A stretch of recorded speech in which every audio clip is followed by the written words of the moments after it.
You got knocked the fuck out, man. Yeah, I'm in go mode. Go. Yeah, I'm in go. What's up, guys? Welcome to a new episode of the OSA Out of Shape Allstars, episode 14. Right. Now, how we say that in Spanish? For my 14. Okay, Drew B. Oh, I told you, Ozzy again is daddy. That was going funny. Ozzy being that boy's daddy. Drew always on top of the Spanish. But welcome to the OSA. Like always, this episode is brought to you by Culture Capsule, sponsored by Don's Inc. We're here to give you the latest and the greatest in sports today. So before we get into it, I got to go around and shout out to Cash. You already know how we do. First up, we got our faithful leader, Eddie Horchata. Here. Then we got our local sneakerhead, Just DQ. Eating on cheese tortillas. Then he never home, but he always repping. Give it up for K-Jet. Always got the Don's apparel on official tissue all the time. Next up, we got my son, who has a special place in my heart. I just feel for this boy. I just want to guide him and lead him to just to be a productive part of this society. Give it up, Andrew Durant. What a great introduction. What a great introduction. Hey, everybody. What's up? And the homie, Jonny 5. Nothing bad to say about you, Johnny. Yo. And last but not least, Lee. My mama called me Devin, so you can call me Devin. I am the ref, mediator, and sometimes I am the Papa of this pod. So y'all ready to get into it, man? Yeah. Let's get it ready. Sure. All right, like always, we kick it off with, in case you missed it, and we talking COVID and sports. Now, I don't even got to say this shit no more. Y'all know what circumstances we under. COVID is real, taking all the belts, taking all the rings, and we trying to just work around it. So here's the latest in COVID sports. We're talking. So first up, we're going to big up the NBA and the bubble because they have 0 positive tests. Right. Good for them. Clap it up. Yeah. NBA doing it right. NBA doing it right. About to get a season. Right. We're going to get a season. That's 346 tests since July 13th and 0 positive. So don't do no dumb shit, players. The snitch line is That's why that hotline's there. Working. We're going to get there, but the snitch line is working. So it's helping out. So good shit, NBA. Good shit to the players for taking this shit for real and being dedicated Doing the right to thing. their craft, doing the right things, not only helping yourselves stay free of COVID, but also the people around y'all. So big ups to the NBA for doing that shit. And we waiting on the other sports to follow that same trend. So we just gonna move on. Russell beat his shit so fast. Who? I wonder how Russell beat his shit so fast though. Yo, that's not it. Yo. Okay. Honestly, Keep that. I don't understand why. Beat COVID so fast. Stop acting like that. We're guys. 2 minutes in, not even. We're like 2 minutes in. We're already talking about Something like what is that. going on. We got COVID. I'm gonna have to know. COVID, bro. The Russell Brody face, like what? What? Y'all niggas tripping. I'm gonna have to put that. I'm gonna have to throw that in bro. there. Twice with confidence, yo. How you beat his shit so fast? Yo, COVID people. Stop. We gotta put a bloopers edit together one day, bro. Right. Yeah. Well, this is gonna make the final cut, I bet. Yeah, this definitely gonna be. Yeah. At the end of the year, we do a Fat Five about it. Let his ass go first. There you go. Five Drew moments. Yeah. Ooh. Have a 5 Drew moment. All right, but NBA keep doing your shit, and we ready to see y'all hoop. So let's get to it. All right, next up in COVID and sports, for my Jets and Giants fans, I know a lot of y'all was looking forward to the season, and hopefully, potentially, being there for a game. But Hell no, Not gonna happen. Not I. I wasn't going anyway, but I'm just asking for it, the Rona. Yeah, but it just was announced that MetLife will be closed to all fans due to the It should New be. Jersey governor. And again, it makes sense. I would think people would know that they wasn't gonna be able to go to a game. At least not Every team should do that. Like right, exactly. every team should do that. Outside? Don't tell that to Hank. Hank Steinbrenner want fans at some point. Word, he do. But so no Jets games for you guys, no Giants games. Who else play at MetLife? I don't know. Who else? Probably some soccer teams and stuff. Yeah, there's a lot of soccer teams that play with it too. Okay. I don't have to College spend my football money. too, but college football's already It's not gonna happen. not gonna happen anyway. So yeah, it makes sense. I figured we wouldn't even have fans at any sporting event for the rest of this. Yeah, it should. Yeah, I mean, you could get your what is it, $600 to get your face in Citi Field, just like cut out. You saw the cardboard cutouts over the weekend of the fans out there. Kind of weird, but you know, That was that's the closest you can do. We played. They paid $600 for that. $600, yeah, $600. What does that do for you though? Like, everyone that watches the game gets to see you. So You can get maybe tickets see on home plate for less than six $6. faces in an arena soon. We just got to come up with $600. That's crazy. Shit. That's just That's like dumb. fine. That's people that need to win. That's people that love to win. That's cheap advertising, though. If you think about it, if you're a smart businessman, you don't put your face. You put I the mean, company like and your company's logo. that would be smart. That's what we. That sound like We're gonna do that. That sound like a plan And to me. it'd be That's a 100. person face, our logo, and this shit gonna skip right over us like face, Yeah. black screen, did another face. We see the OSA logo in the peripheral and shit like barely smudged and shit. But it is what it is, man. This is the world we living in. No fans in actual arenas. Y'all shouldn't be mad about this shit. We still in COVID, Absolutely. so we rather be safe for the players, for us, for all of our safety. It is what it is. All right. From there, we're going into where I'm at. NFL. So we're going back to the NFL. So a lot of players been upset in regards to the lack of protocols that's been set up by the NFL. It seems as though owners and NFL organization is not taking it as serious as a lot of other sports, as you can see in the NBA, doing as much as you possibly can in regards to constant testing, safety parameters, bubbling, all this, social distancing. NBA of anybody has taken this shit real serious, and therefore that's why we're closer to having basketball here. But a lot of players are calling out, NFL players are calling out the organization as well as the owners for not wanting to take these same safety precautions. A lot of players didn't want the preseason games, and now they're asking for constant testing, whether it's a practice, whether it's spring training, whether it's the games. But the owners are not with that. The owners looking at it, it's like the bottom line is going to get hit. So the more we test y'all, that's a lot more money we're going to spill out. Now, again, in the NFL, you got a lot more players, a lot more moving pieces than the NBA does and stuff like that. The NFL is much tougher. Right. Yeah. So it's a bigger thing. But, Eddie, I'm going to throw it to you. Don't you think if they're not willing to make the necessary sacrifices, they shouldn't fucking do it then? Like, yeah, no, I mean, they shouldn't.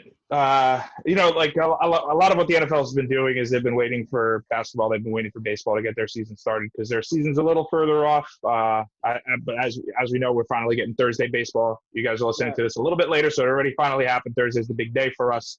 We're finally getting real sports back. Sorry, MLS, we didn't watch it. But I'm sorry.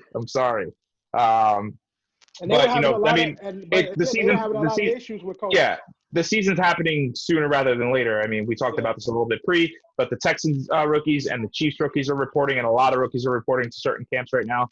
So if you don't have this player safety guidelines ready to go, what are you doing here, right? Again, we talked about having, a bubble, a potential bubble for the NFL. That's going to be a lot harder with a 53-man roster, and especially in preseason, We're talking about 73, 70, 76 guys probably for the most part. I'm sure they might even expand rosters due to COVID. But yeah, I mean, if you can't get this right now, I mean, maybe you could like do what like the MLB is doing, kind of where you only play teams on your coast. Yeah. But again, you know, these players aren't going to play unless they're. Russell Wilson just got tested positive, did he not? Right. You know, Yeah, Sarah's he did. pregnant. She has a baby. You know, if the NFL is not going to take this serious, you might lose a big star like Russell Wilson to not play. Right.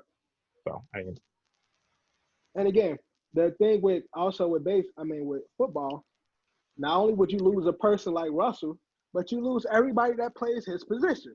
mm-hmm. So, like, Johnny, do you think the NFL should be testing before every game, testing every player, or is that excessive? I think they have to come up with like probably a better plan than just testing. They probably have to put like a quarantine zone and put the players there and have them that way, because you test them every day, right? You know, they're going to be interacting with other people eventually. Right. And plus, a 55-man roster, 55, 53, it's a lot of people on that staff. So Right. they have to come up with obviously they should test every day. That should be the one thing they should do. That's first. Right. They have to probably implement a whole other plan, and they probably don't want to flip that bill, but that's the only way, you know, the players think first. I mean, but again, if they don't want to front that bill, then that ultimately means they will have to commit to some type of bubble play, because in order to quarantine everybody, you have to hold them for a while to make sure that they don't have COVID, and then from there play. But at that point, you can't let them go anywhere, because now you will have to, if they leave beyond after playing, say you quarantine them, they leave and then they come back, then you have to constantly do that. So then it's like the bottom line is still hit. That's what I said with football. Yeah. Like Football we is can trust different, these like, guys on game day, but we can't, like, again, if like During let's the say a West Coast team travels to the East Coast, you know, let's say the 49ers go to Philadelphia is a shitty city, so you won't want to go there. But let's say the Niners come to the Giants to play the Giants, right? They want to probably go visit New York City on game day. They're going to do the right thing. They're going to social distance. They maybe before the game, but the days leading up to it and the days after, probably not, right? You know, so they're going to want to go out and go out to a restaurant or whatever it is, or maybe go out drinking and see the town a little bit. They've probably never been there before. So again, you have to trust 53 fucking guys to do the right thing. And it's hard enough to get Americans to wear a mask. Right. Let alone, you know, 53 That's what I said. NFL is superior athletes, right? tough road ahead of them, because it's definitely going to get interesting as soon as the season gets closer. Drew, any thoughts? I'm saying, like, it's gonna be hard around the board, because just like we said, you can't have a bubble with NFL teams like basketball is doing, because there's so much around people. Like, they're going to be out there every time. Like, the fear of COVID is still out there. Like, the game day ain't gonna be like. It's gonna be like one thing, test at game day or before, like a couple days before game day, but it's way too much. And it's just, football is difficult, like, because the sheer amount of people you have to test on daily basis. Like, they should have it, but it's going to be difficult. Like, the sheer amount of people and the way that they're doing it is going to be difficult, because they don't have a bubble system in place for it. Right. Because they're going to be like, it's basically every team is playing in where they're at, and you just have to trust people that they won't go out and catch COVID. You can trust them, even if you can trust them, but it's just the situation. Like, we don't know. It can be spread like the tiniest thing. The tiniest thing can spread, and boom, one player gets COVID. You don't know how people get this shit. So it's gonna be hard. Everybody just scattered out. Right, and that's the thing. Like, yeah, you can test on game day, but it's like that's a lot of fucking people to be testing on game day. Like, Word. Costs a lot of money too. Yeah, and it will cost a lot of money, from the players to the administration, to the coaches. It's a lot of people that, like, that you would have to test, and it would have to be some type of rapid test because they still got to get game ready. So, Kev, any thoughts on this before we move on? All right, so before I get my take in, I just wanted to use this quick time on my first take to acknowledge and plug something for OSA. We want to say rest in peace to John Lewis, civil rights activist. Thank you for your contributions to the culture. Yes. And our prayers are with you and your family, and obviously Black Lives still matter, and we're continuing the march, all right? Definitely. As far as the take, common sense says law averages, like there's going to be a percentage of players that are going to get it. They need to have something like structured where, you know, players need to know how their processes are returning, if they're going to be compensated for the time that they're gone. I mean, honestly, NFL, y'all dropped the ball, bro. Y'all had more than enough time. You had ample amount of time to do this. And I know it's going to hurt y'all bottom line or whatever to do testing and stuff like that. But to me, the theory kind of sounds a little bit like 45's theory. If we test, obviously they're going to be more positive. Right, exactly.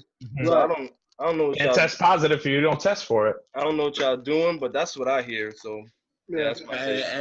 And they're trying to do monkey see, monkey do with other sports, but you gotta understand, you gotta have your shit together. You can't just be watching other sports thinking it's gonna be the same for you. Like that's the crazy shit. I mean, you can definitely take from other sports and see how they did it and figure out your own thing. But it seemed like the NFL is just like it's just clueless. By the time it come to us, it should be cleared up. That's how they seem to be like. Because we started later than everybody, we'll let them deal with it, and then we'll be clear of it. And it seems like I said, they don't realize the season's syncing up on them, man. Right. They're going to have a lot of people in that facility soon. Next couple of weeks, it's full-blown training. It's basically tomorrow for them, man. It's ridiculous. Yep. Right. And so the players are not coming out, and a lot of players are going to sit or hold out. I wouldn't even call it hold out, but they're going to sit if they don't feel safe coming to the arenas. If y'all don't feel safe and y'all don't think y'all families is going to be safe, don't show up, bro. I ain't going to be mad. Yeah. Especially with football, because it's a lot more moving pieces and that shit. All right, but moving on. So we're still talking football. So July 15th was the deadline for teams to make long-term deals with players that they have on franchise tag, right? Either you stay on it or you get signed. Right. Either you stay on the franchise tag or you get a long-term deal. Now, we did have a few notable people that did sign to long-term deals. Are those you guys? What happened? I missed that last part. Sorry. So I'm saying we do have a few notable people who did sign long-term deals. Myles Garrett is now the highest paid defensive player ever. Then you got fucking Derrick Henry, bust ass last year, although they were looking shaky. King Henry. Yeah, King Henry, and we'll see him later. He got his bread, and look at Johnny goofy ass. Chris Jones, defensive tackle for the Chiefs, got a bag just like Patty. Well, not like Patty's, but he not like it. Nobody's ever gonna get a bag like Patty. Not like Patty's, but he got a deal. But again, we got some good people that didn't get their deal. Specifically, Dak. Dak didn't get a long-term deal. Well, they did say it was close. It was close. That's what they said. I think that's publicity. Sound good.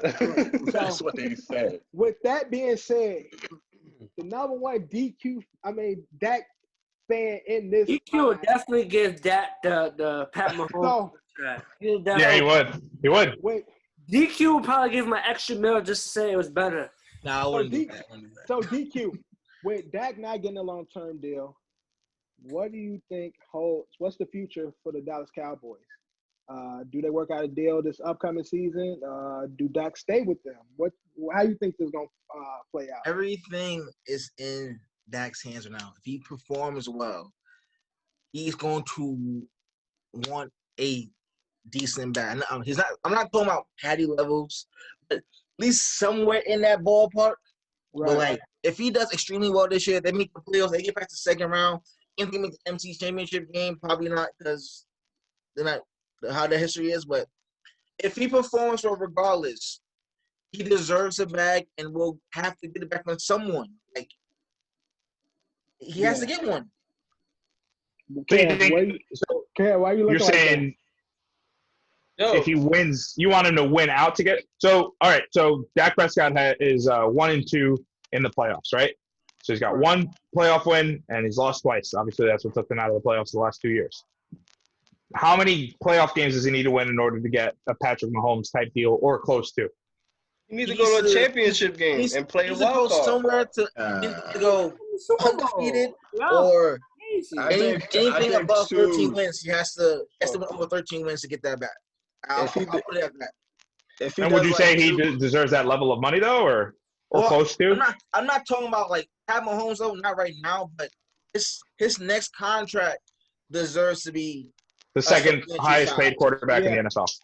That's not the highest paid, not even probably the second highest paid, but Okay. if he performs well and gets the Cowboys moving forward to where you want to be, he deserves that bag. Like I'm not talking about Kev, what's your take? Kev?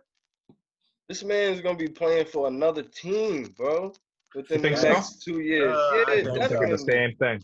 Listen, they're doing the same thing they're doing to Kirk Cousins to him. listen. Uh-huh. I'm gonna give y'all some free game. You ready? They already paid the 2 stars that's there that they think is more valuable than Dak because they don't want to Amari pay and Dak Zeke. what he. Correct. They already paid them. Dak is gonna ball his ass off this year. He's gonna be asking for way more money than what he was asking for this year because of Pat Mahomes, but he's not gonna get anywhere near it. And come next 2-3 years, he's gonna be maybe the 4th, 5th highest paid QB in the league because Lamar's gonna get his bag, bro. Of course. So I don't know what y'all talking about, bro. All I know is at the end of the day, I think Dak is gonna get maybe paid close to like 50 mil, but it's gonna be on another team. It's gonna be somewhere else, man. That's for sure. Now, I did see some talk about possibly it might be the Colts. The Jets being a landing spot. Jets would be a landing spot. I've been hearing as well. If Darnold doesn't pan out with fucking, I don't want to go there yet. We're gonna get there later. Don't force me there. Bro, it's the Jets. It's the Jets or the Colts, bro. I'm telling you. But if that's the case, not DQ, AD, would the Jets be a good spot for that? If I think about it, like he needs, to be honest, Dak needs weapons to like. If we have weapons that go with him, because Dak is proven in Dallas, like he wasn't doing the amount of anything big when like last year when Zeke was stopped last year, because we all know Zeke wasn't really doing much of anything last year. Like, and he needed Zeke to power him. Like he needs weapons in order to be a good quarterback. He needs his running back. He needs his wide receiver to be on point. Like he can't. Like he's not like a carrier of a team all by himself. Like he's not. Like unless he got weapons, I don't think Dak can do it. He's not a quarterback that can do it all himself. I don't agree with that. Yeah, I mean, John, I wouldn't say that. I don't. John, agree with any that thoughts? John, any thoughts? My thoughts is, if you feel like that's your man, like when you get your QB and you feel like that's your guy, you secure him, because that's who you're going to build with. You're going to build around him. You're going to make it work for him because that's your guy. Yeah. I agree. Slight hesitation. The Cowboys should sign him sooner. Durant's drunk. They might not be full, like, all the way in with him. They might have, a few things, like, so. Okay, John, where's Phillip Rivers? He's on the Colts. Colts. Again, Dak's going to play for the Colts. Okay. Well, I mean, that's a nice place. That's just a coincidence. Almost 16, 17 years. Right. He finally left. And he got paid for 1 year too. 1 year. That's a nice contract. Yeah. 1 year.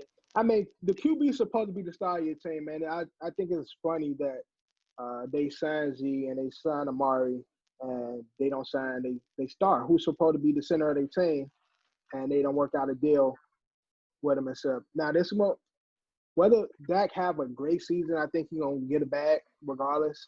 Yeah, he's betting on himself. He's doing like we've thrown around Kirk Cousins a bunch already.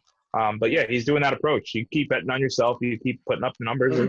Look what the Vikings paid him. Look what the Jets almost paid him. We almost gave him like $109 million a year. Right. But yeah, I'm sure he's gonna get what he's gonna get. He's gonna get it, whether it be on the Cowboys or another team. But Jerry's got that like little man complex about him that like he might be like, no, well, if you think you're better than us, go ahead, walk. We're not going to pay you that. He'll also be really, really tight if he goes like, let's say like, I don't want to say the Eagles, but let's say to the Washingtons. If he goes to the Washington football team, if he goes there, Jerry Jones is going to be pretty tight. The Washington scandals, yo. The Washington Predators. Okay. Speaking of that, that's what. So moving right into it. Good segue. We're gonna get into the Washington Predators. Yeah. No, they can't use that team name. Nashville has that. The hockey team. So the team formerly known as the Washington. Right. So we're gonna go with the scandals. The team formerly known as the Washington Redskins is in some shit because they've been doing some shit. Now, owner Dan Snyder has been doing his press run, dropping off little quotes at all in publications because 15 former female employees for the association has made alleged claims of harassment and verbal abuse by the front office. Now, they already in some shit with their name. Now you add this on top of it. Like, Eddie, is it looking good for Washington? Do we see a bright future for the team formerly known as the Redskins? No, it's not. I mean, from top to bottom, obviously this organization has had some issues. Sorry, DCAP, we're going to be crapping on your team right now. But I mean, and it shouldn't be a surprise, but it's unfortunate that it's a surprise. I mean, I don't know if you guys remember back in like 2010, 2011, I believe that there was a whole cheerleader scandal with the Washingtons. Where they would, they would take the passports from the cheerleaders, make them go out with like the sponsored like interview guys who would come in and stuff like that, take them out on a night out. Like they were pretty much like escorting their cheerleaders. Right. So again, it didn't really surprise me, and that's shitty that I'm saying that it surprises me because like look how far we've come as a country and like how we act like we care about women, especially the NFL, right? Like we'll let the players wear pink cleats in the entire month of October for breast cancer awareness, but then let guys that are committing allegedly domestic violence, continue to play the game. So it's a way that not just on the Redskins but on the NFL, we have to move better as a society, as a country. Period. But yeah, it does. I mean, this is like a frat house. I mean, there was one part in there where they were talking about there was like one specific stairwell where they were looking up like girls' skirts. It's like, how old are you, dude? Like, you know what I mean? Like, you can't just like some old have a conversation and not be either a creepy old pervert or a guy at a frat house. Because I mean, that's the way that they act, right? I think they're in a lot of trouble. It sucks that it's come down like this. And shame on like all the reporters that were coming out before this news dropped during the Washington Post, because there was a lot of people saying that there was something big coming out of the Washington football team. There's something big coming out of there, and like, oh, wait till we break this news. And it's just like, wait till the Washington Post makes this. Like everybody's, I was the first one to comment on it. I was the first one to do that. Shame on all of you guys like for hyping all that up for it to be this. I mean, it's a disgusting scandal. It's gross. It's like I've lost for words because again, it shouldn't be a surprise because of the Redskins organization, because of what they did with that cheerleading scandal as well. But now this comes out and you're like, well, duh. I mean, and it's crazy. It's crazy in a sense because like not to stereotype football players, but athletes are looked at as like meatheads and all this and shit. But this happened in the front office. These are like the educated people. The suits. The suits, right? And they acting like complete fucking idiots, and they're fucking disgusting. So it's like, OSA does not honor none of that goofy shit. No, we do not. So y'all know that we don't honor none of that shit, and we're not standing with the Washington scandals. Predators. And this bullshit. The Predators. They really need to get that organization to fuck together. I don't even remember the cheerleaders. Yeah. That shit was crazy. Like from top down, they need to fucking get that organization together because it's craziness over there and shit. And this is our capital.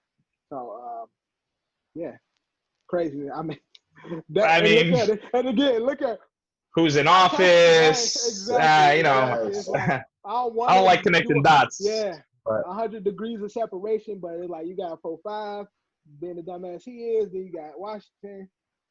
Just a whole bunch of dumbasses saying this. Let's throw Washington away. Moving on, man. We got to throw Washington away. Throw Washington all the way away. All right, so we're going to show some love to the homie Kenny Stills. As you know, as you can see, we are all people of color, right? So, first off, Black Lives Matter, all right? So, the homie Kenny Stills was recently arrested because he was protesting. If you all know Breonna Taylor, her murderers have yet to be brought to justice, and these murderers are officers of the law. So Kenny Steele was protesting these murderers, and so he was arrested for it. Him and a bunch of other people, Trader Truth, Portia Williams. There was a bunch of like B-list celebrities out there. Bobby and Corday. Yeah, a bunch of C-list celebrity, black celebrities doing their thing, but I respect it. You know, out there. They were out there protesting. They were at the Attorney General Daniel Cameron crib, basically asking him to do more. Like, you got to do better. We need more answers. We need these cops brought to justice. And so because of this, they tried to charge him, which the charges were later dropped.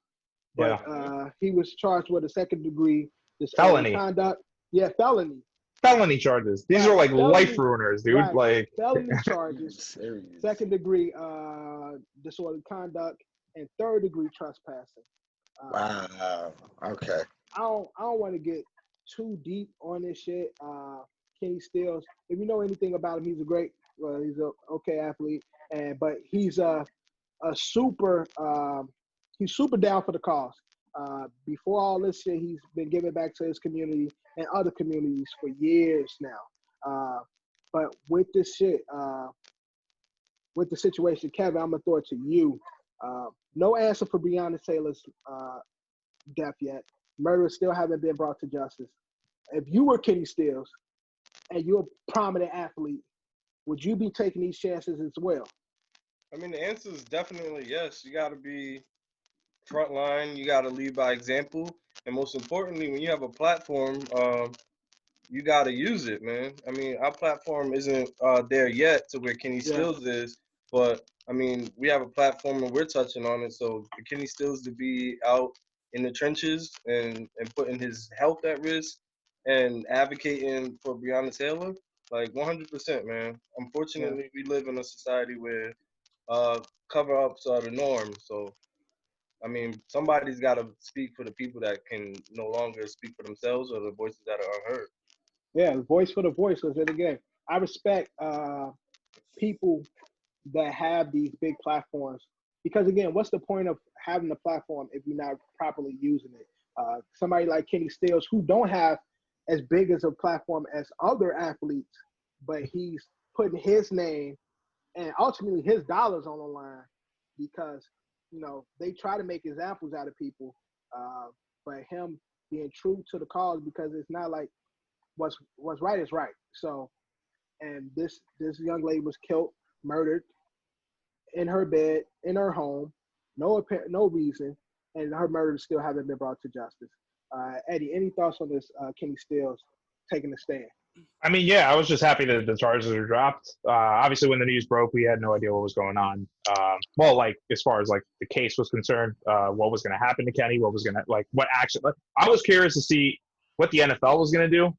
You know, like they're really quick to keep, you know, Zeke Elliott when he got into his troubles, Greg Hardy when he got into his troubles, Ray Rice when he got into his troubles. I was waiting to see, and luckily, you know, the justice system for once finally did something right and dropped the charges on there and did the NFL's job for them. But again, obviously, it's still It wasn't even on that. I think officials from the Texans and NFL, they called and they made their little, yo, you're gonna have to dub this. Like, we don't need this for him. Yeah. So I think that behind the scenes happened. So I think probably shout out to them for that.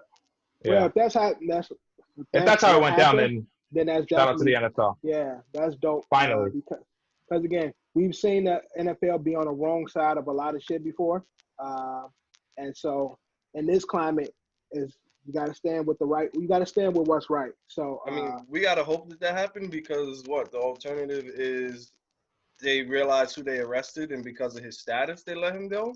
Right. That's not an ulterior motive that I want to think is okay. Yeah. Because he was a lesser person. Yeah, I think again, and I can only speak for the celebrities, the Portia Williams and Trader Truth, because they have platforms. They were all released, and charges were dropped.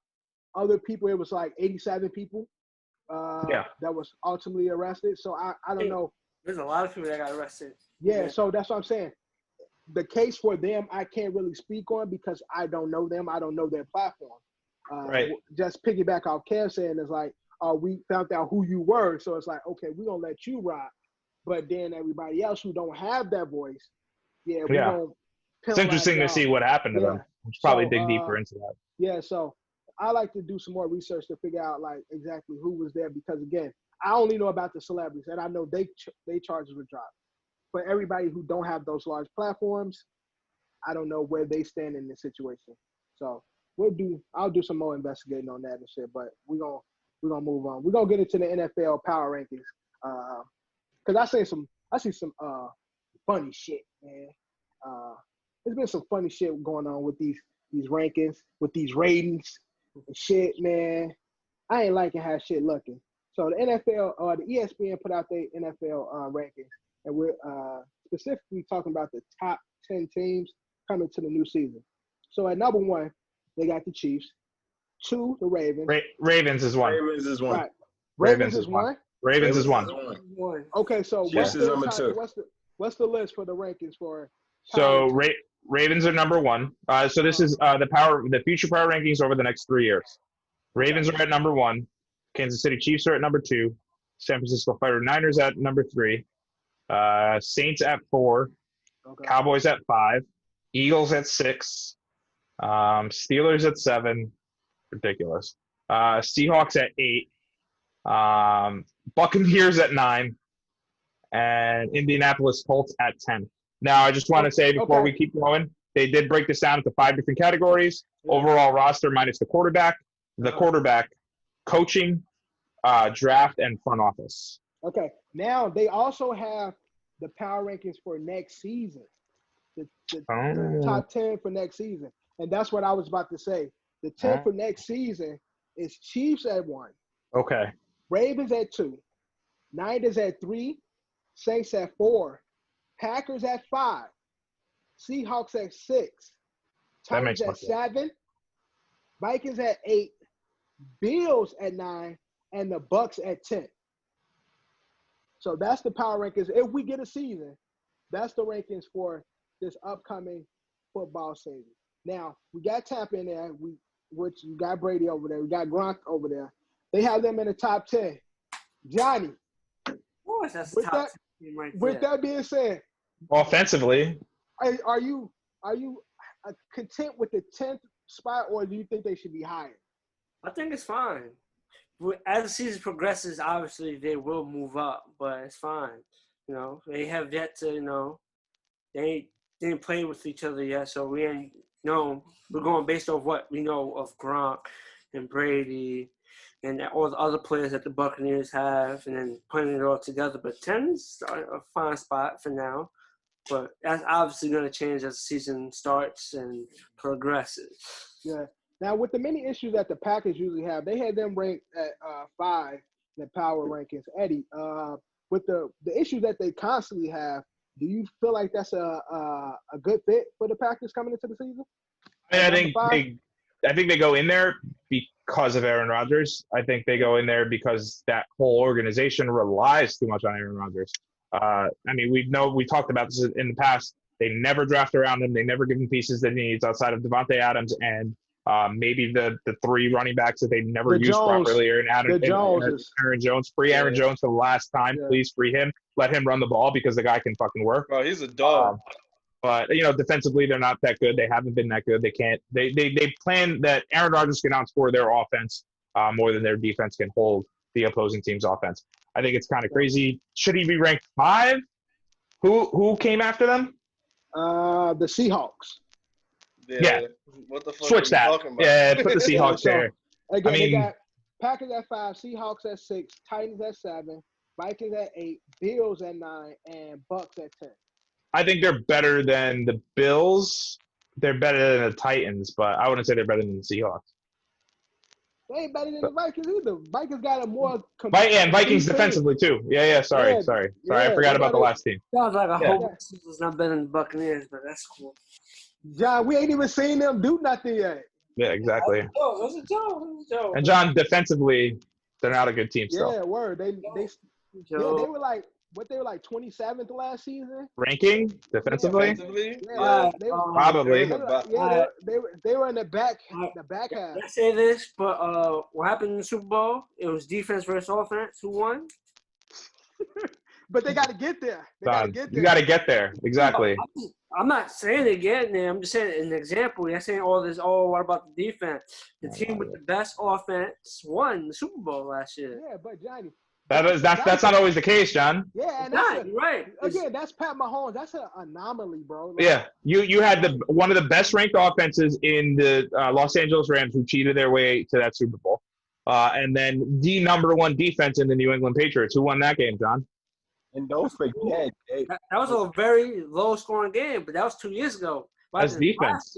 But honestly, that Tom Brady is not Patrick Mahomes. He's not going to be doing all this no look, switch a hand. No, it's not going to happen. All he has to do is step on the field, walk on the field.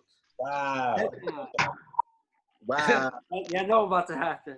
John, wipe that drool off your face. Johnny's saying his presence alone. I feel that, but yeah, I don't agree with it. But yeah, you got a little bit of Tom Brady right here. You want to get that, or certain players, not even no. All jokes aside, certain players when they walk on the field, it intimidates other players.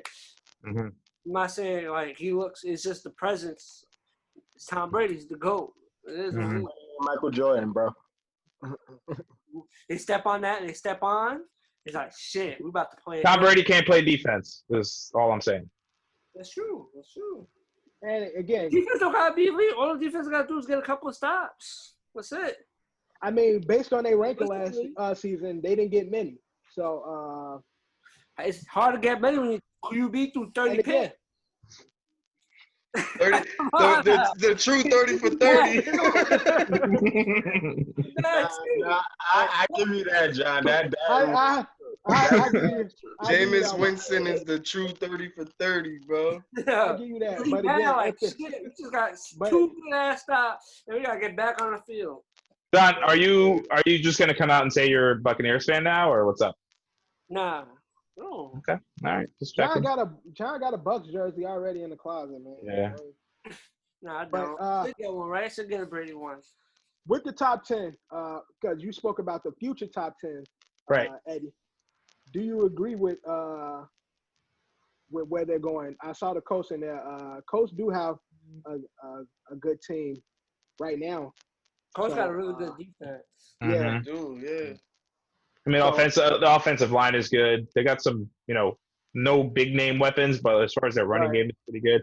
Their offensive line's good. Their defense is good. They got T.Y., yeah. Oh, yeah, that's right. But, again, he's got injury issues, no?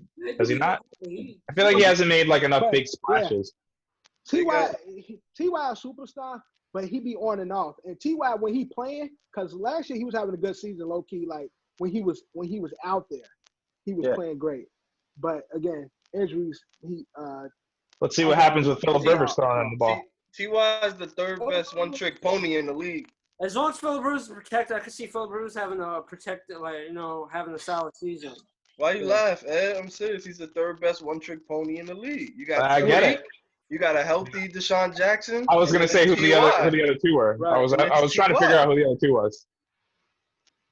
That makes sense. That makes sense. You're right.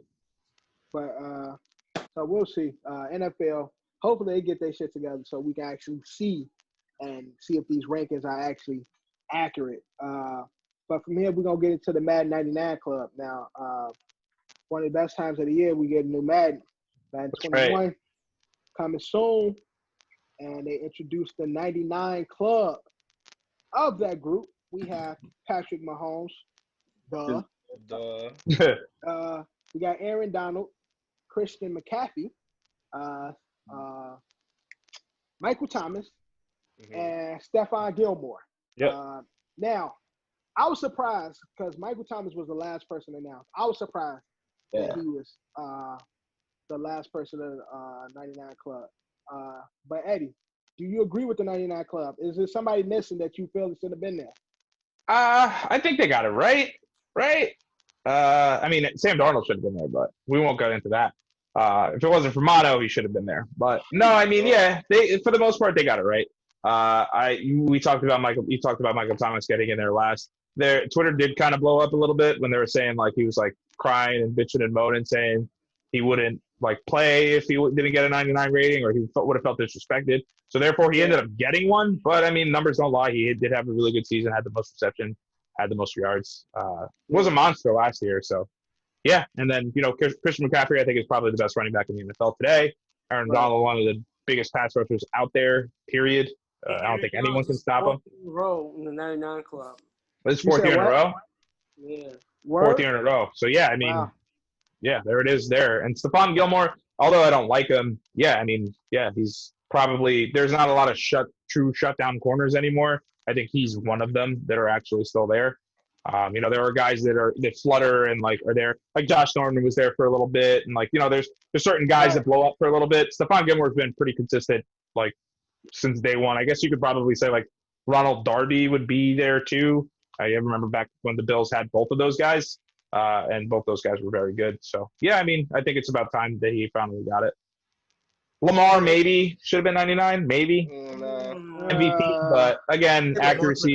His accuracy is not there. Yeah, usually is. Remember, like teams on the cover, that person's usually the highest rated in the game.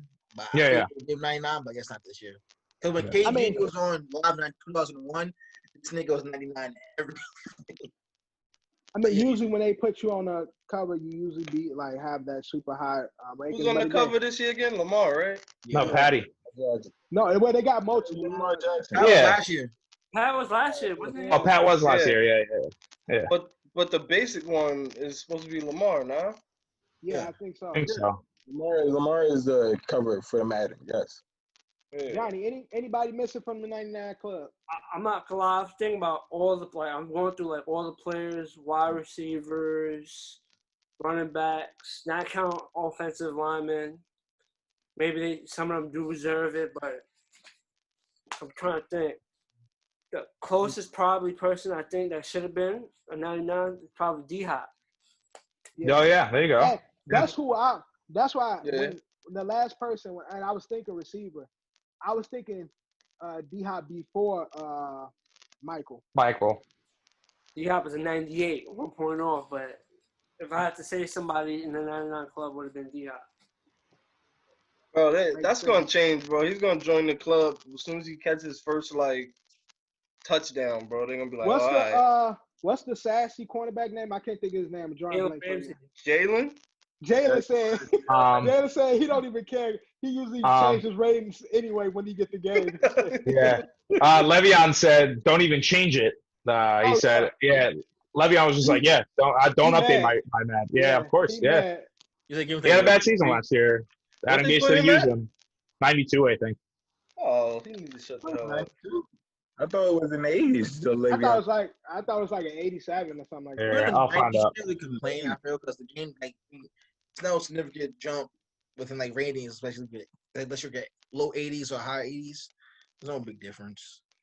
Bro, they change them every week. They'll update the roster. They got a good team dedicated to that shit, bro. Right, that's all they do. Yo, they be on it. Yeah, they like you said, got an entire team that focus. Oh damn. Le'Veon got an 87 actually. That's what I Yeah, said. so what? 87. That's fine. But that's actually fitting. He didn't have a great No, season. it is. Yeah, he didn't do anything last year. That's not a bad rating. He ain't gonna do No, nothing it's this not. year neither. You'll see. So I'm not gonna say Right. nothing. Yo, not I'll a keep bad. playing on in fantasy football. Oh my god. Yeah, you're an idiot. Bro, I told you not to do that shit. Yeah, I even told you not to draft him. I didn't. I stayed away from him. He kept dropping. All right, man. That's in case you missed it. We're gonna get into the fun parts of this episode. We're going to bag of the trash it.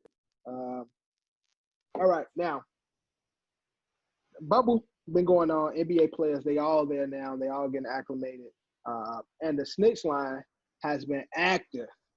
It has been active, and a lot of players are, talking against the snitch line, saying, that's ain't their business. They ain't gonna say nothing. John Morant saying he ain't no snitch. He ain't saying nothing. But with the circumstances, man, a lot of players are doing dumbass shit. And Ordering Postmates. yeah, and leaving to meet their Postmate driver, and that ultimately affects other people, regardless if they want to admit it or not, but it affects everybody. So we doing bag of the trash. I'm gonna start off with UDQ. Bag of the trash. Is snitching in the bubble okay? Bag it. Yeah. Yo, No, he just You got anything else? You got an explanation, or? I'm bagging it simply because COVID is like that disease that you don't want to spread around, and someone that has it, you should tell someone. Yeah, Yeah, they should definitely bag it. with your bodega bag. All right, Eddie, bag of the trash. Yeah, bagging it. I'll elaborate a little bit more, but yeah, obviously these players want to stay safe, right? You don't want to get COVID and lose your chances of winning the championship if fucking Rudy Gobert is out here touching microphones and ordering his Postmates. You know what I mean? Dumbass, yo. Makes sense. Jonny, bag of the trash.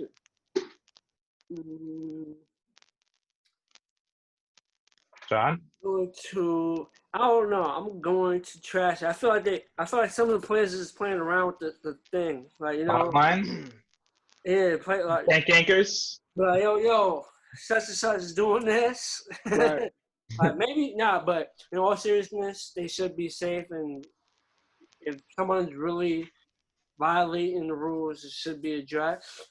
But I feel like that people are just having fun in the bubble with that. Oh, you're gonna call and say he's doing this and that. Right. And it's anonymous, so yeah. So I feel like I'm pretty sure they're supposed to be grown men, but some of them is young, so they might be having fun with that shit. They ain't got nothing else to do, right? Till basketball starts. I mean, they got shit to do in there. They got plenty of activities. They got plenty to do. They get to ride rides, go fishing. They get to do whatever the hell they want. Yeah, They but got plenty. Form super teams, because damn well that's fucking happening. Oh yeah, they definitely. Hell yeah. Talking. Yep. Oh, and they can play their video games. They can play their video. Right. They got a lot of shit to do in there. All right, Drew, bag of the trash. Yeah, I'm bagging this because this is just get this simple. If COVID penetrate this whole bubble shit, let's say one person gets COVID, forget them being quarantined, having to miss a game or two. How about they shutting this whole damn season down if COVID gets in that bitch? This is protecting them. Yo, that's all they have to know about this. This is for their safety. That's right. Makes sense. Kev, bag of the trash. Yo, I think Drew's right, man. If COVID penetrates that bubble, son, y'all need to stop. What I'm saying is, I'm bagging it, and I got. I was holding that in for a long time. Yeah, all I'm saying is I'm bagging it, and if I was in the bubble, I got 2 words for y'all. I'm snitching. Yo, you really crying right now, Terrence? Shit, yo. Ever since you said penetrated, I've been holding back my tears. Yeah, I know they say, snitches get stitches, but this ain't the fucking streets, man. This is a place of business. Y'all niggas, y'all grown. They shouldn't even have to have these shit set up for y'all anyway. But because it should be supervised anyway. I wonder too, like where, like so, like the whole like Postmates guy, the guy that went, like, where's the fucking line? Like, is there like a specific line that like you can't like cross? Because I know it's not an actual bubble, bro. Right? Like, he should have got to the line. Like I'm saying, like, been like, yo, don't cross that line right there. Like, what if you got like 1 foot in, 1 foot out? Is that technically like breaking the bubble? I honestly think it was some type of shit like you have to come into Disney. It's probably like some long ass drive-in, and that comes from the street. The Postmate nigga was at the street, and the players had to run down. Oh damn! To get to the. Yeah, I don't think that's big of a deal. They should have set them up. They set them up to fail, kind of, because it's like, bro, like, none of y'all can order nothing unless y'all pay for it in advance, and you tell the front desk, and we run somebody down to grab it, like. But they willing to make anything you want, and then players were saying the food nasty, but they will make whatever you want there. That's what they saying for no reason, like. Yo, they saying that resort, bro. They got cooler with that. They're staying at a resort. You get to live there, like y'all. Resort food sucks. Nigga, have y'all seen Disneyland's Disney World's candy apples, my nigga? So I'm saying it's all junk food though. That shit's not good for you. These are prime athletes. If I'm at a resort, I'm having funnel cake. possible. You know what I mean? What you get from Postmates? Some Kennedys? Like them niggas ain't getting. Yeah, probably. Like, You can probably get some like. You can ask her anything. There's bars in Disney World. It's like if every was cuisine in Disney World. They're bullshitting.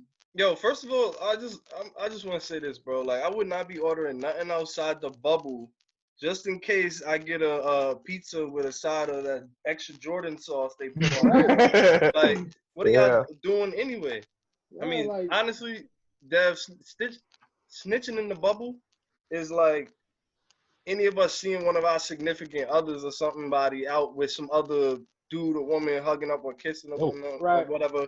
It's like, yo, I'm snitching. Word. Y'all better snitch because I'm fucking y'all up if I find out y'all ain't say that.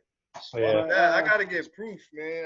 I'm getting a video, all that. Then I'm yelling, I'm snitching. Word. Wait. Get the footage first and then blow the spot. All right, but speaking of snitching, one of the most active voices in the situation has been Rudy Gobert. Oh, he needs to shut up. He's been talking about, how he's against the snitch line. They're adults. They should be treated as such. And he feels as though that y'all are adults, but they're not acting like it. But he's saying he feels as though with the severity of COVID, that as athletes and adults, he know that they all will take this serious. If niggas ain't snitch on him, they probably again, the person who pretty much shut down sports. This is all your fault. That is your fault. The nigga who shut down sports is the one who's the most proactive voice for the snitching and COVID safety. So with that being said, bag of the trash should Rudy Gobert shut the fuck up. Eddie, bag on the count of three? Yeah, count of three. 1, 2, 3. Bag it. Bag it. Bag it. Fucking idiot. You the reason, like, you're the face of this shit. You shut down sports. But he's trying to make up for it, you gotta. Yeah, but it's too late. Bro, it's too late. When you think of, honestly, when COVID really popped, Rudy is the face of this shit. Like, no. I messed up the unison. Okay, I'll bag it. Cool. What you said? You said no. Bag it. Bag it, bro. Bag it. Drew is on a 35-second delay in all of life, so bear with us, listeners. Sorry. Yo, he's dead the face of this shit. So he's talking about people snitching and people being say, bro, you was the one touching everything and hugging motherfuckers. Like, come on, man. Chill, shut the fuck up, bro. I'm surprised you didn't get snuffed in the bubble, because that's the reason why everybody there, like, because of your stupid ass. They didn't want to touch his ass, though, probably. Right. Everybody got a stick for his ass. Stan, He's gonna drop 50. Watch first game they start playing. He's gonna drop 50. Don't touch his ass. Well, he probably. Didn't he wear isn't he wearing like a Defensive Player of the Year headband? Like a dickhead? I swear to God, he's wearing like he's got a headband It says like defensive DPY, player of the year. the Yeah, DPY yeah, yeah, hairband. yeah, yeah. So people like remember who he was besides COVID guy. Yeah, Fucking clown. sure. All right, staying in basketball, Jimmy Butler. You know, everybody.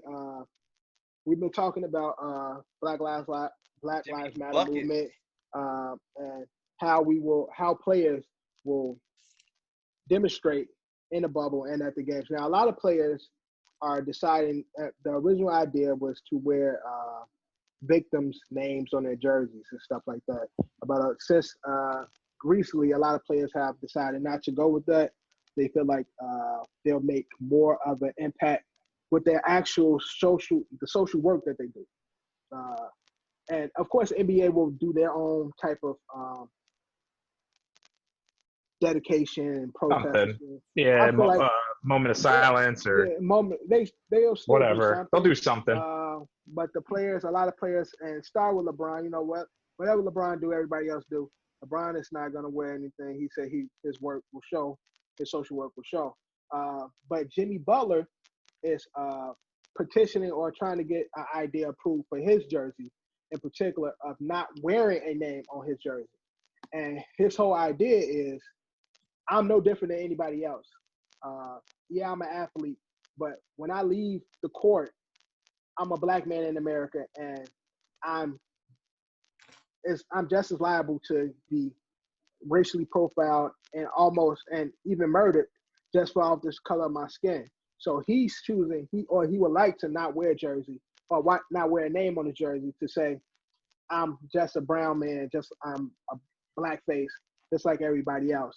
The NBA hasn't approved it yet, but that's his way of demonstrating. I googled Jimmy Butler real quick, and it said per sources.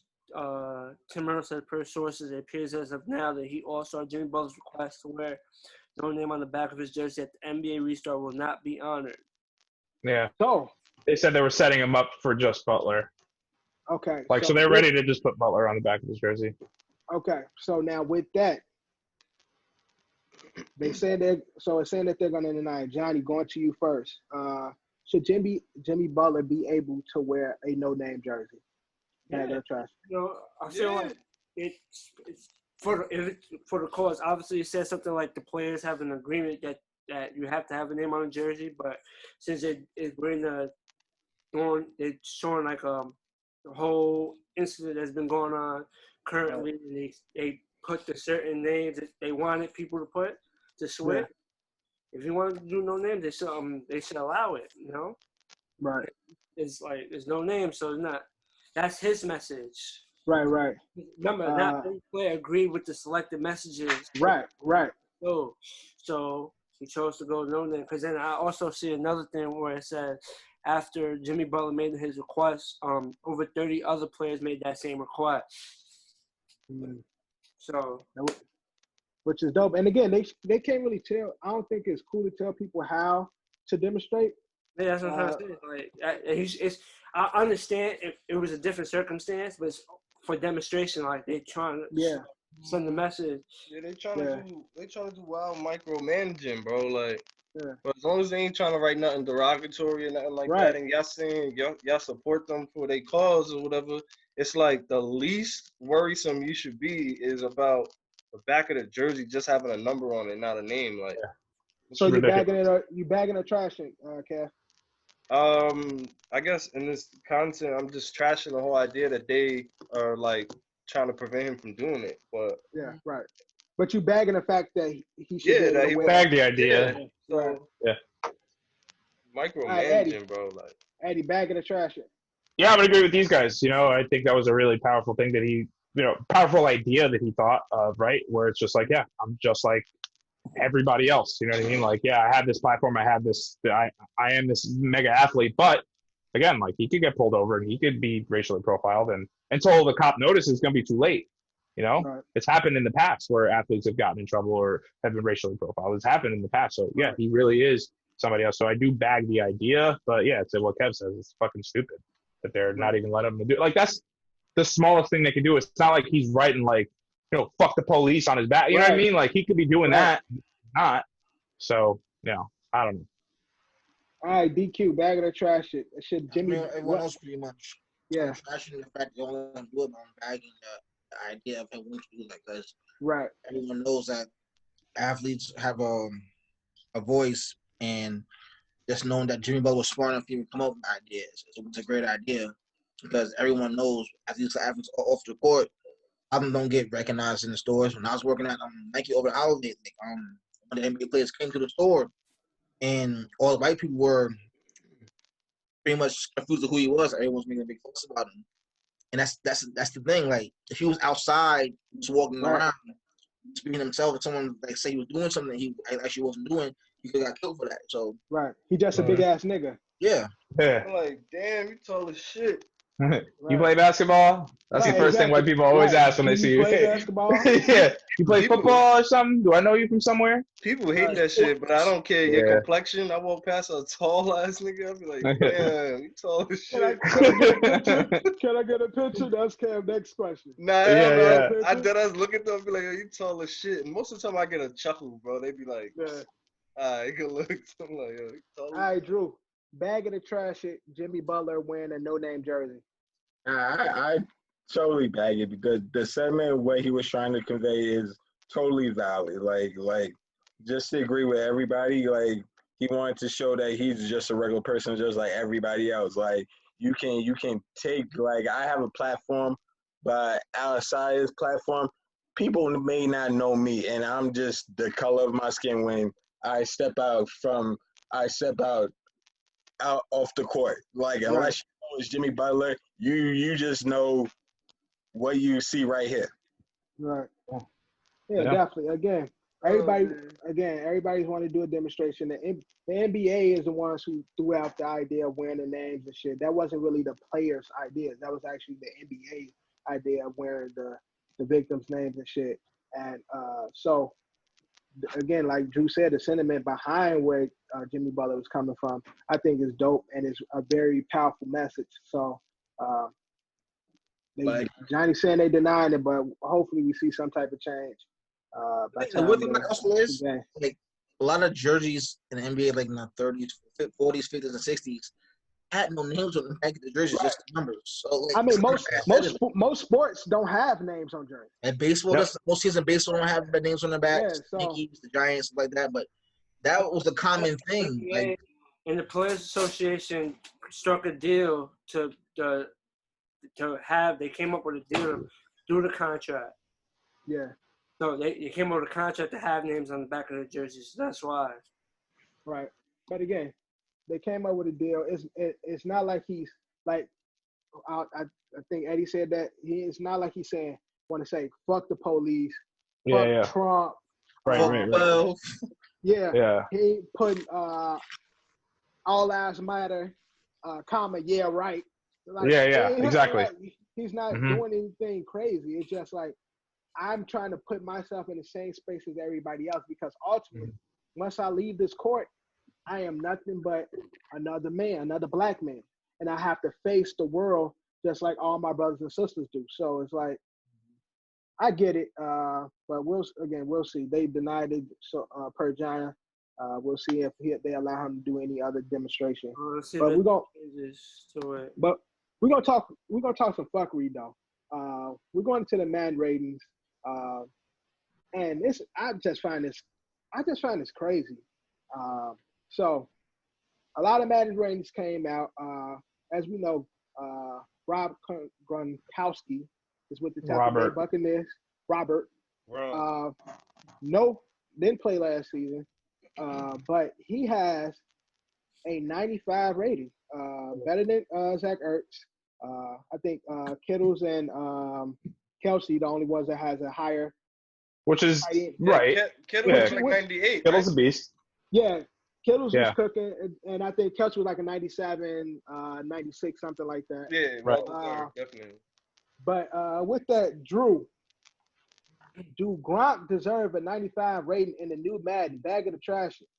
Hell no, I'm trashing that shit. What, you didn't even play last season. What the hell you getting a 95? That's a stupid question. Trashing that all the way. Somebody go next. I don't even need to explain that. Okay. Bag of the trash. Gronk 95. I'm bagging it, bro. Word? Yeah? Really? What? Really? Hell Why? yeah. How you Why? got Bro, Oh, let's see. Let's hear him out. that boy's arguably one of the best at his position ever to play the game. And then George Kittle got something to say about that. yeah, obviously. But if you think about like just his body of work, I know unfortunately he's been like, off and on hurt the last couple of years, but I'm sorry, bro. Like, if you're thinking about who's rating it and who's setting it and setting the precedent to put him back in the game and put him at 95, like, duh, I already knew he was gonna be in the 90s, like off the rip, And coming back. I mean, I expected it in the I 90s, but 95. Right. With no season last year and then being injured prior, a 95, then Le'Veon should have had a 96 too.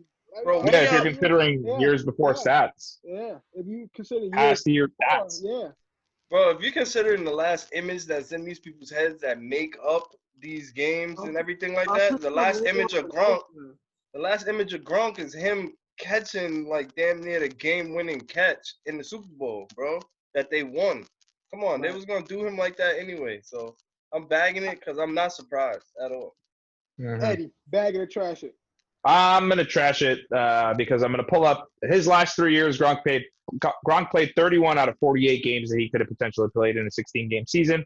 He only had 14 touchdowns, a little over 2,000 yards with 141 receptions. But if you want to base it off of his best season that he had, which was in 2017, pretty sure he did this on purpose, Gronk.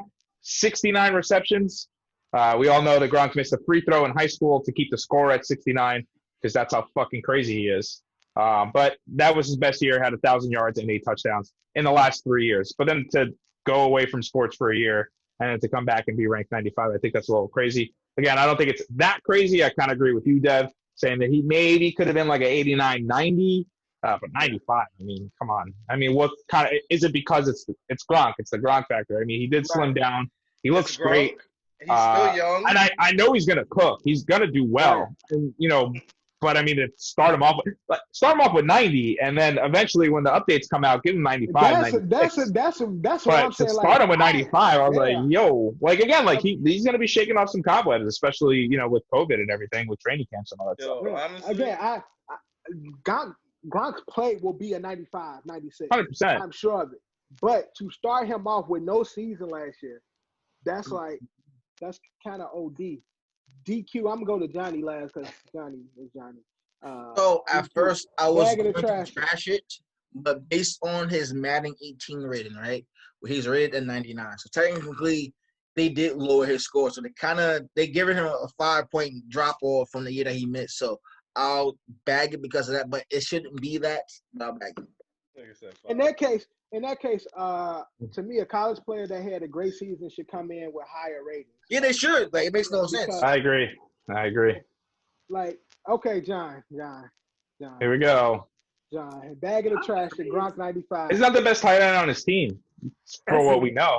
He could be. Bagging it because basically, listen, he's definitely best tight end on that team. Le'Veon Bell situation. When Le'Veon Bell didn't play that whole season, they still ranked him a 90 coming in because they based it off what he last played.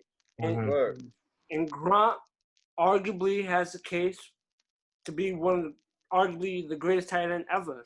The last season he last played, though, he only had like 4 touchdowns and less than 800 yards receiving. So if you're basing it off of last year, the last year he played, the stat that I gave you, the 69 receptions, 1,000 yards, 8 touchdowns, that was 2 years prior. That was 2017.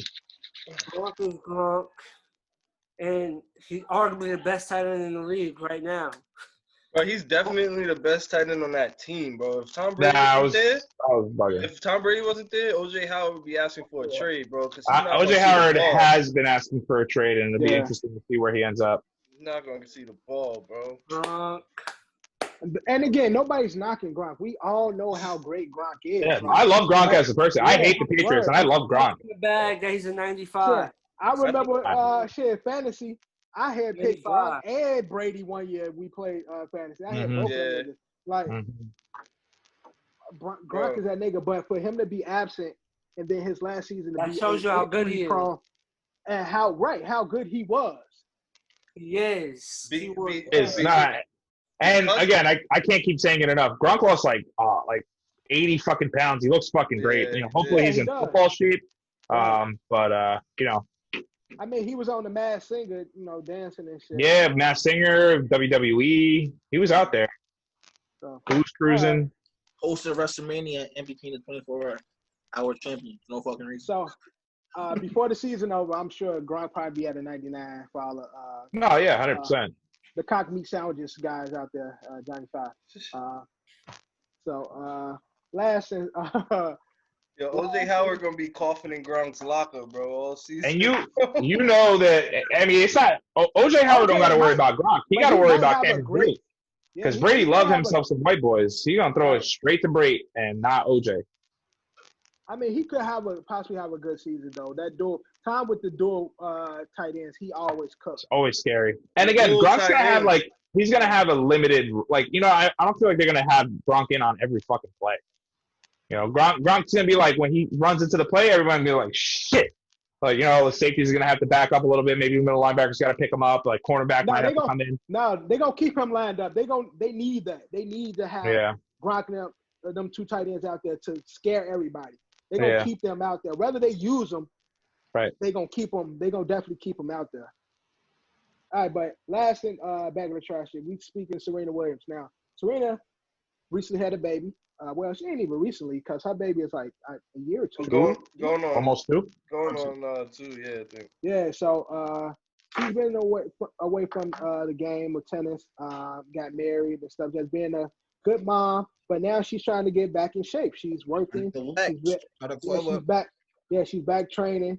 So, but a lot of sports analysts question is, she's getting up there in age. She's been playing the game of tennis for a long time, and then her lifestyle is much different now. Can she commit to tennis the way she once did? Can she become that champion she once was? So, bag of the trash at Eddie. Do you see Serena Williams becoming a champion again? Bag of the trash. Bag it. I have no reason to doubt her. I know she got beat by that 14-year-old girl that beat her a couple years back. Yeah, right. But again, okay, it happens to the best of them. I mean, it happened to Djokovic, Federer, all those other guys. I don't follow tennis that much, but the big names. Look at her body of work. Can she fully commit to it? I don't know. If her husband calls her up and he's like, hey, she's got a fever, I think half of her mind's going to be on her 2-year-old. But the rest of it is, I got to come out here and win this game. So, I think she could definitely rise to the top. Everyone does it, right? Everyone, it might take her a little bit longer, maybe 2-3 years, but eventually I think she could do it. I have no reason to doubt her.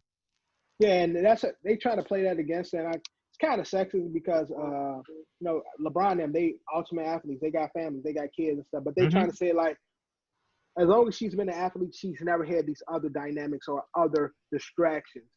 Tiger came back and he got the shit beat out of him. Right, being a wife, being a mother, that might play into her game declining. But DQ, bag of the trash, Serena becoming a champion again. I'm bagging because Serena's the fucking GOAT. Come on. The only person who will say no to this is probably Maria Sharapova. She's the biggest hater against Serena.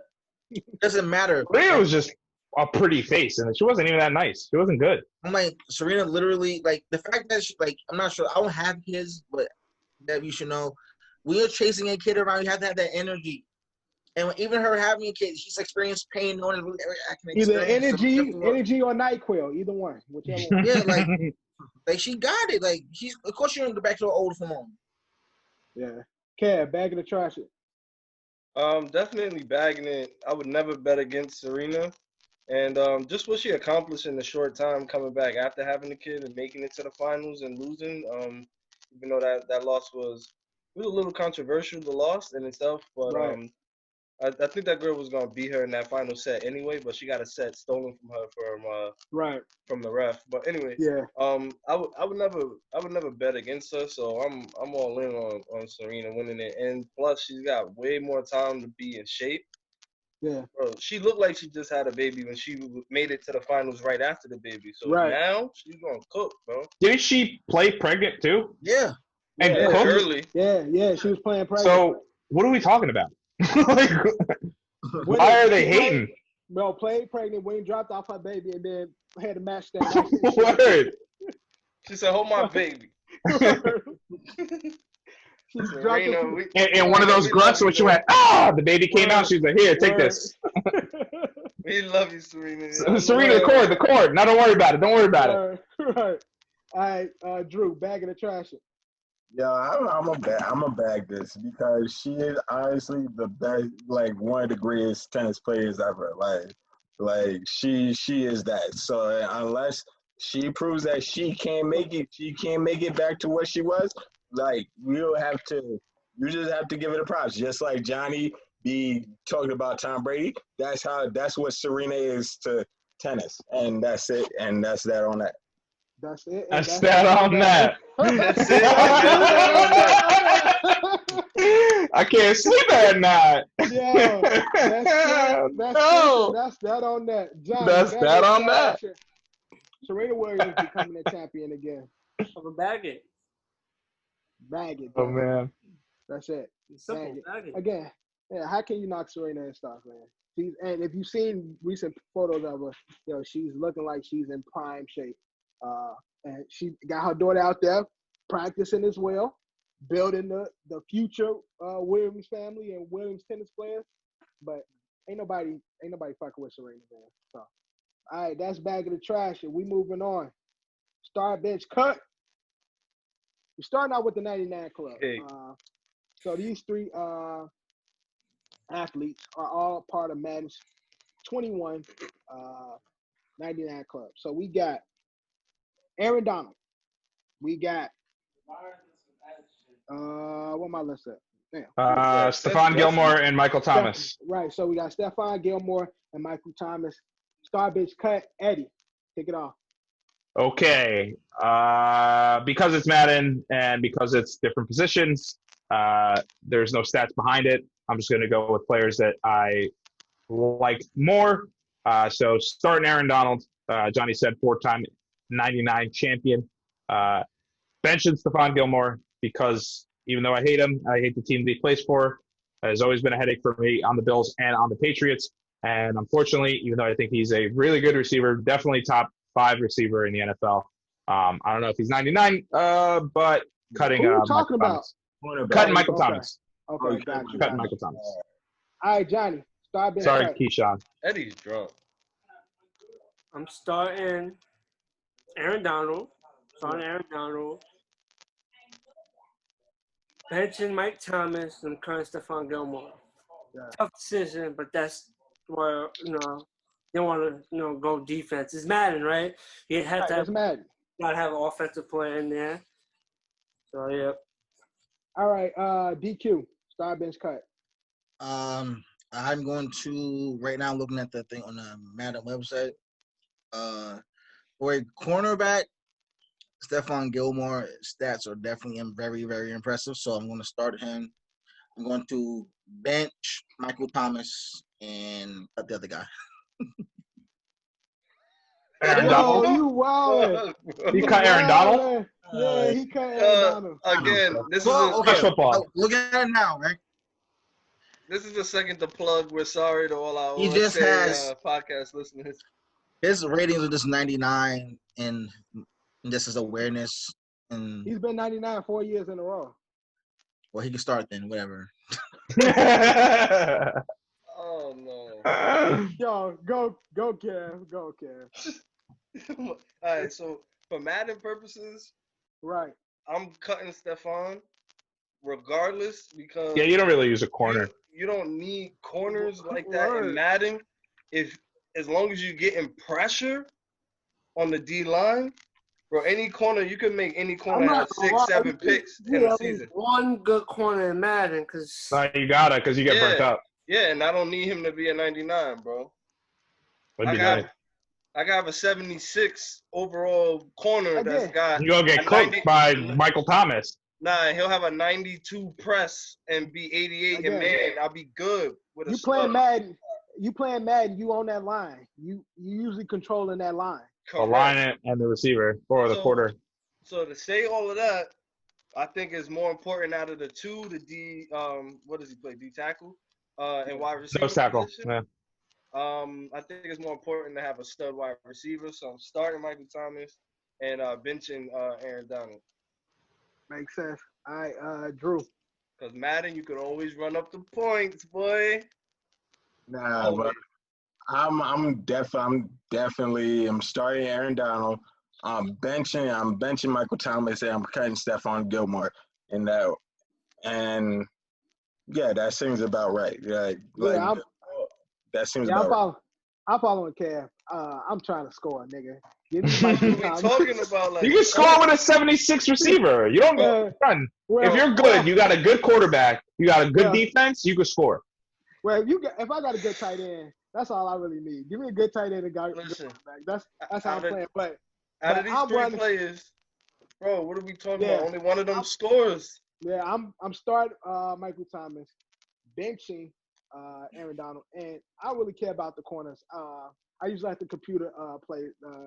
See, I don't do Yeah, that. You're good at Madden. You're not good at Madden then. I'm bullshitting. Love shutting people down with that corner spot. I'm bullshitting. The ball's in the air, bro. You gotta go get it. It's something satisfying about it saying user pick. Definitely. Ooh, that user pick. Feels so good. I'm bullshit. All right. Perfect timing too. Perfect timing user pick. Oof. Yeah. Oh man. But again, there's other cornerbacks I can get. I can play with a 85 corner. I'm saying that, but y'all know those good old days when we was playing Madden franchise. You had Revis, Gardner. Revis Island. Yeah. Exactly. Right. And remember the Revis Island challenges? I'll let you throw it up to him. How many times you converted? Zero. That's probably not accurate. Okay. That's accurate. I don't remember, but That's probably not accurate. All right, moving on. We still in NFL. This one's gonna be spicy. Woo! All right. Now we have three of the arguably the best running backs in the league. Chris McCaffrey had one hell of a season, running and receiving. Derrick Henry probably had the best running back season and shit. He was just running through people last season and shit. Almost unstoppable last season. And then you got another great running back. Great at getting stopped at the line of scrimmage, that's for sure. Another great, a lot of talent, athletic, a lot of potential. Am I wrong? Saquon Barkley. Saquads Barkley. So, right, he got some big ass quads. Saquads. Last year was tough for him, though. Yeah, and the year before he still got stopped at the line. So that's not true. Again, a great at the line of scrimmage always gets hit. Always. Great athlete, a lot of potential. Jonny, start bench cut. Woo! Start bench cut. Start Saquon. Okay, I'm out of here. I'm done, bro. I don't even know. Oh, you can't say bench. Come on now. Okay. Start Saquon. Start Saquon. Now this is where it gets tough. Right. Where it got tough. Bias. Y'all really do know it's like Saquon. I'm not gonna get into the argument, but Don't back him up. Don't back him up. That's fine. Don't be surprised by mine. So shut up. This one's the tough one. Well, bench. I'm going to bench Derrick Henry and my God. You couldn't. Oh my God. Oh Jesus. Wow. Wow. That was Johnny's pick. Wow, John. By the way, but that's Drew. Start bench cut. That was really hard. That was hard.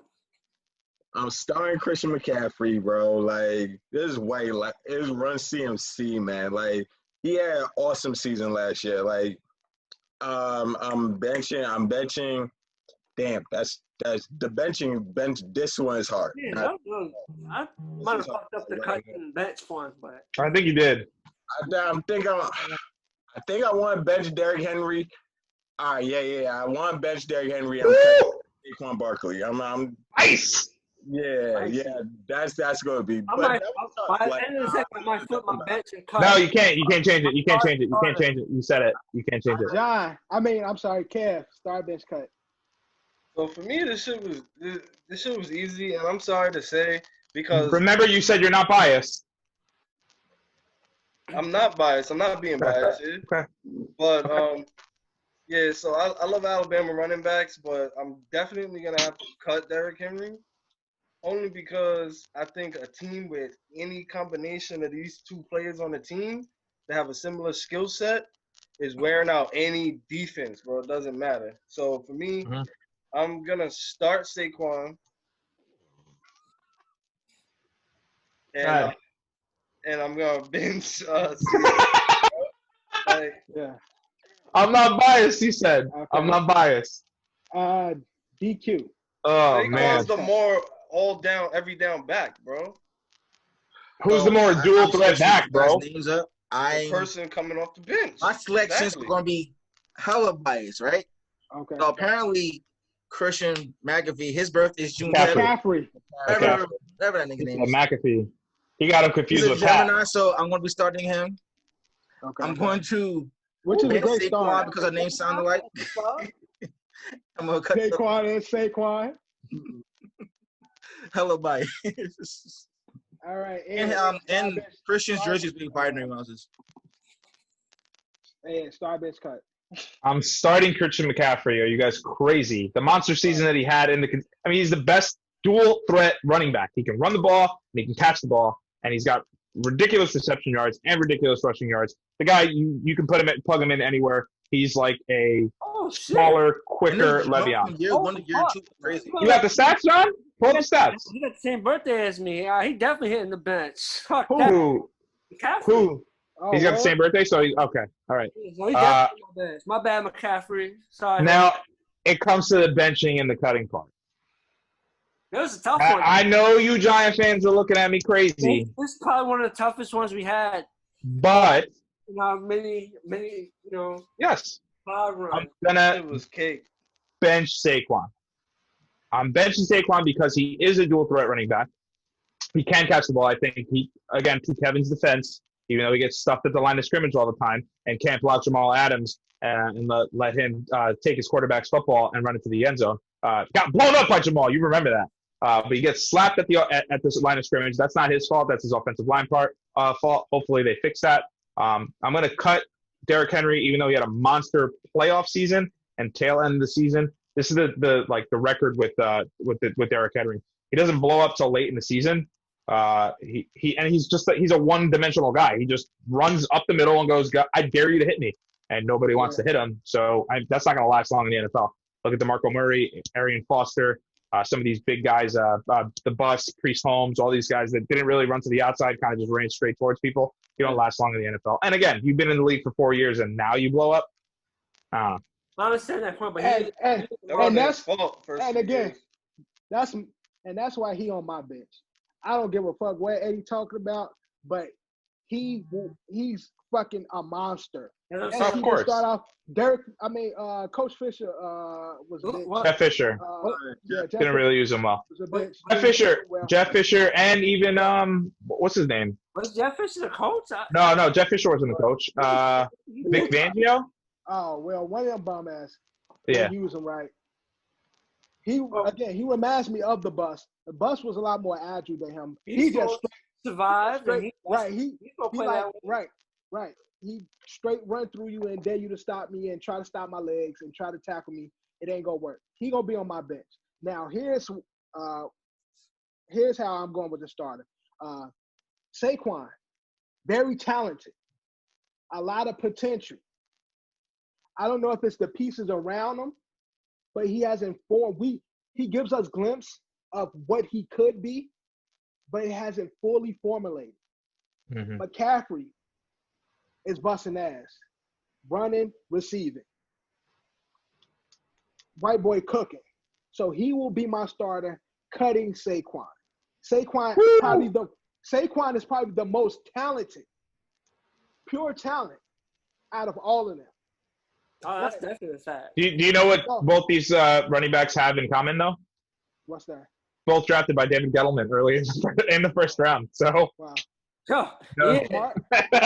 Loves his running backs. But That's all he knows how to do is draft running backs, I guess. That's what I'm saying. So, by far, the most talented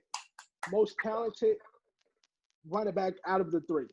But when it comes to if I'm starting my team, I'm having Derrick Henry running through motherfuckers and have McCaffrey either running, moving on niggas, or catching on the outside. Like, Yeah, that's a good those point. two, like, I take it back. I didn't want to hurt Jonny and Kev's feelings. No. I cut Saquon. No, honestly, my alternative, like for me, what I would personally have is a solid every down back, which is Saquon, and then to have CMC be like that slice and dice guy Right. that can do everything to fill in. Yeah. But the alternative would be with the route that you went, Dev, and only because CMC can handle like the first and the second down, like He's ball an every down downs back, really though, Kev. no Don't get it problem, twisted. He's in but- on every play.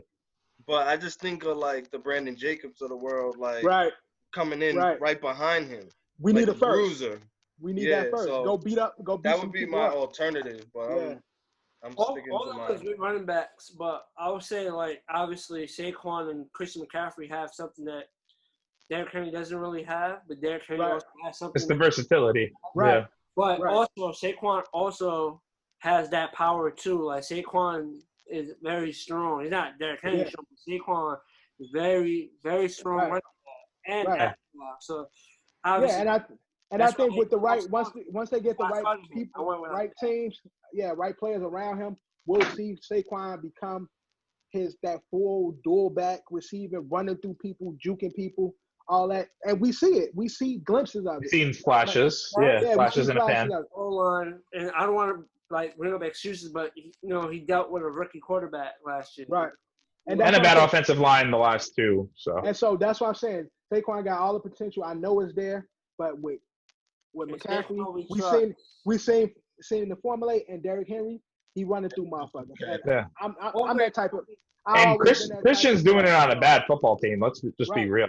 Right. You know? Cooking. We'll see what they will be this year, but it's a bad football team.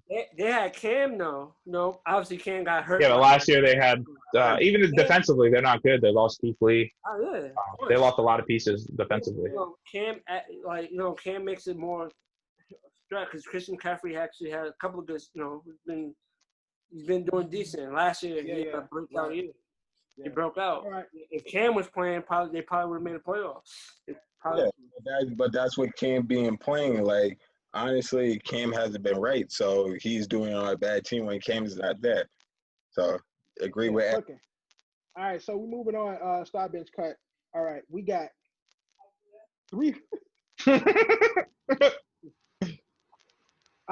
It's kind of like we put in clips, right? You got to put clips. Yeah, it's like a would you rather. So, would you rather be Moss? Cross, By Moss, right? right? Moss by Moss Cross, by Moss. Cross by Ivo, By Ivo. Yep. and get dunked on by Vince Carter. Oh. This is really easy. I think this is easy. So, So are we starting what we don't want the most? Yeah, that's what I'm doing. so Starting what we don't want the most. yeah, start what you Okay. don't want the most.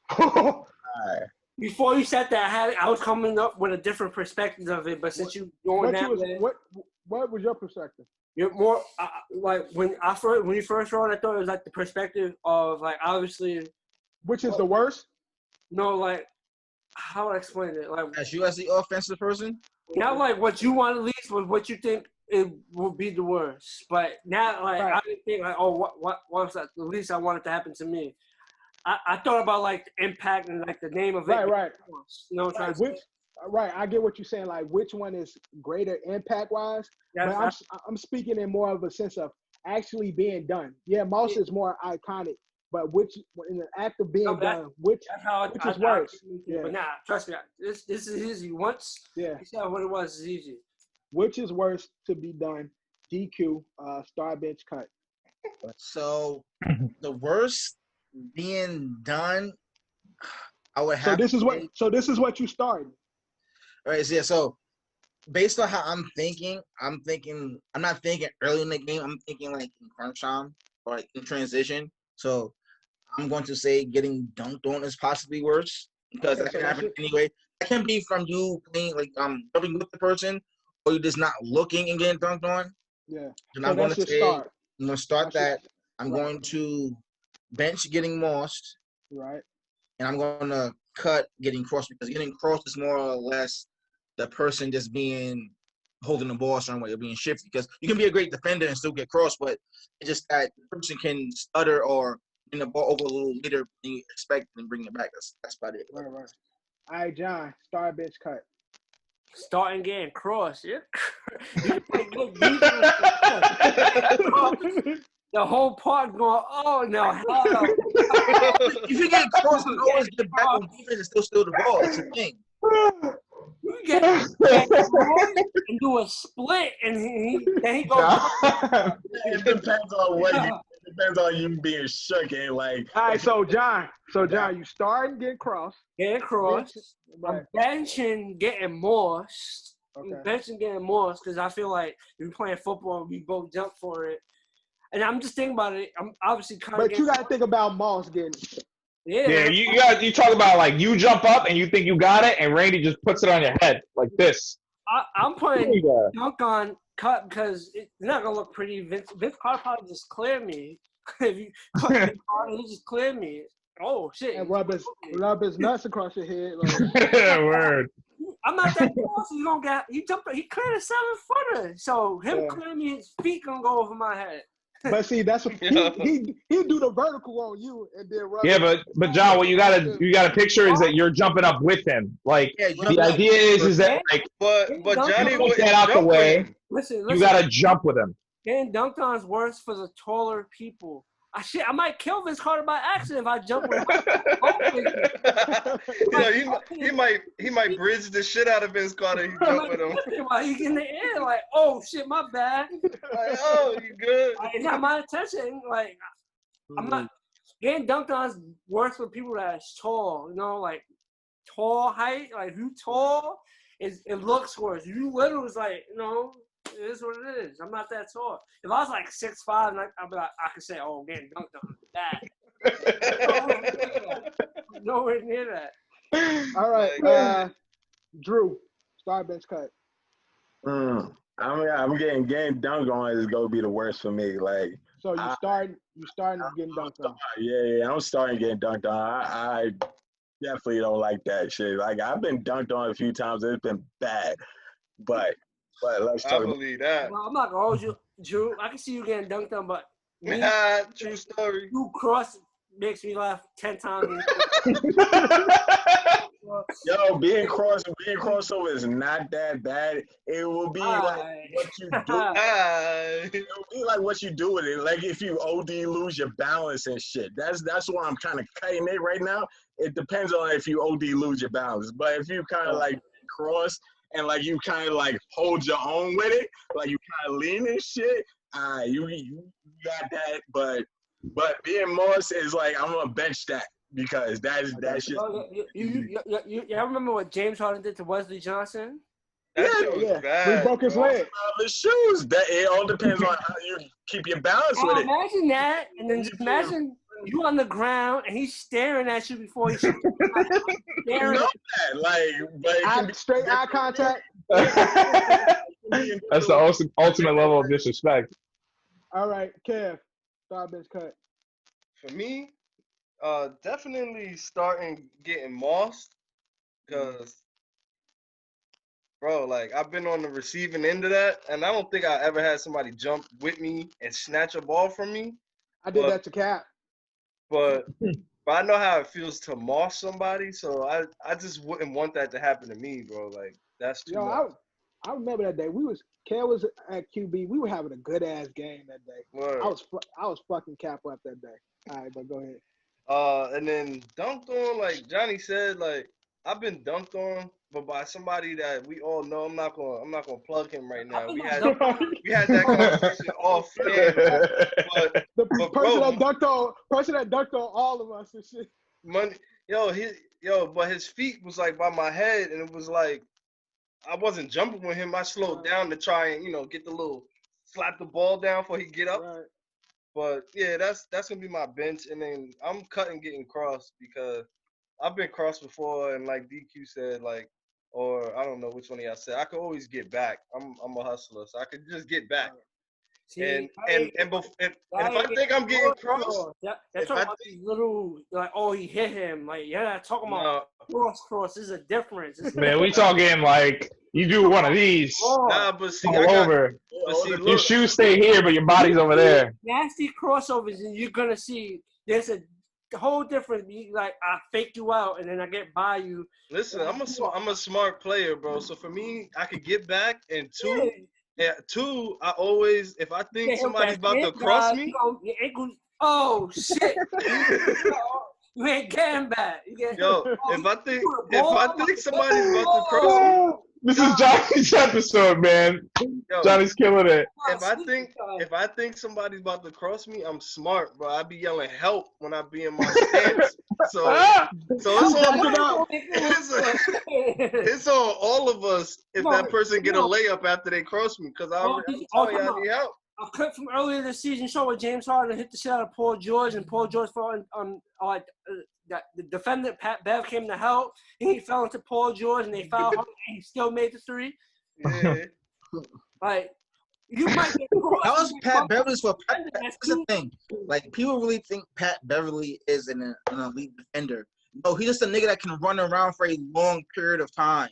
He's not that good of a defender. No, Pat's a good defender, man. Bro, if you watch any game when he's playing, he just DQ, I'm starting to think, man, that you're like a real hater. Like, I met this person. I think that. It's that one kid we grew up with who can just run fucking forever. That's what Pat Beverly does. Pat could play D, but he wasn't the one guarding Harden. It was Paul George and what? Another great defender. And the reason why he fell is because Pat Beverly was running full speed at him. Paul George got hit, and they ended up fouling him, and he still hit the three, and all of them collided. 3 bodies. Ed, star bench cut. I wanted them to keep going. Right. I have a nut allergy, so I don't want to get dunked on. So that's my starter. What the?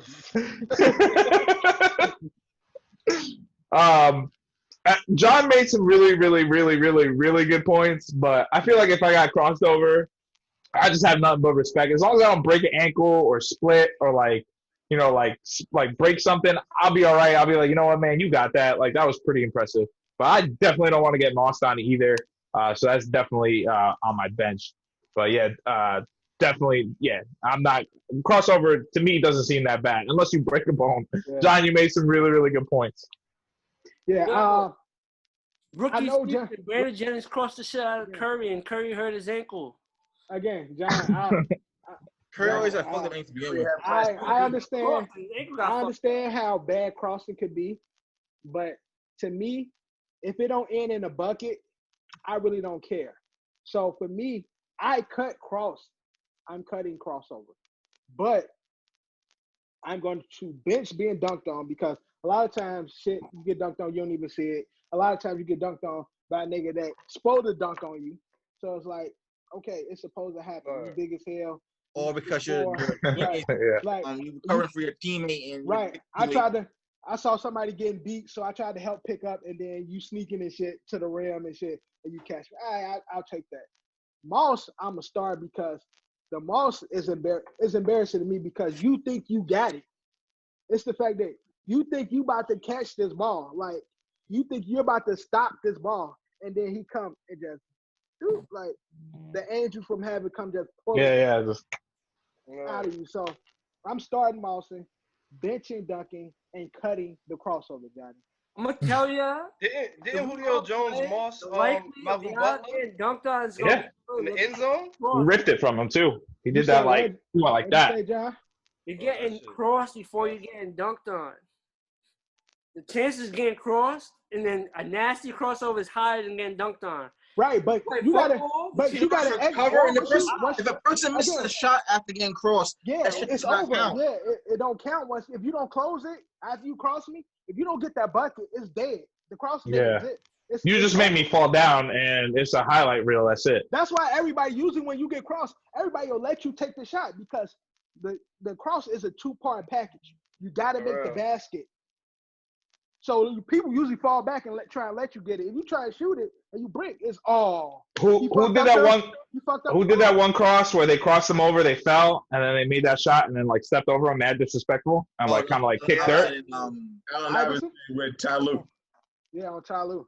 Yeah. If I was Ty Lue, bro, I would have never coached none of that shit. Yeah, bad because After that I though. That's not retired, wasn't a I'd bad be done, thing. bro. That next year, Washington gave him $10 million a year. Jamal Crawford. Why is Jamal Crawford one of your favorite players? Jamal crossover. My favorite players. Jay crossover. He's my favorite player, not because he crossed people up, because I like him as a person. He's a bucket, bro. He crossover, but he'll get the bucket at the same time. What is he known for? Crossover. He's known for that, but I don't like him just because of that. Like that's the But part I do like. if he didn't close on those crossovers, if he didn't close on those crossovers, we wouldn't care. You got to close on a crossover. Duncan and Moss, there's the closing. I'm scoring. I dunked on you, I scored. I moused your ass, I scored. Crossover don't always end in the score. You can get Moss and not score a touchdown though.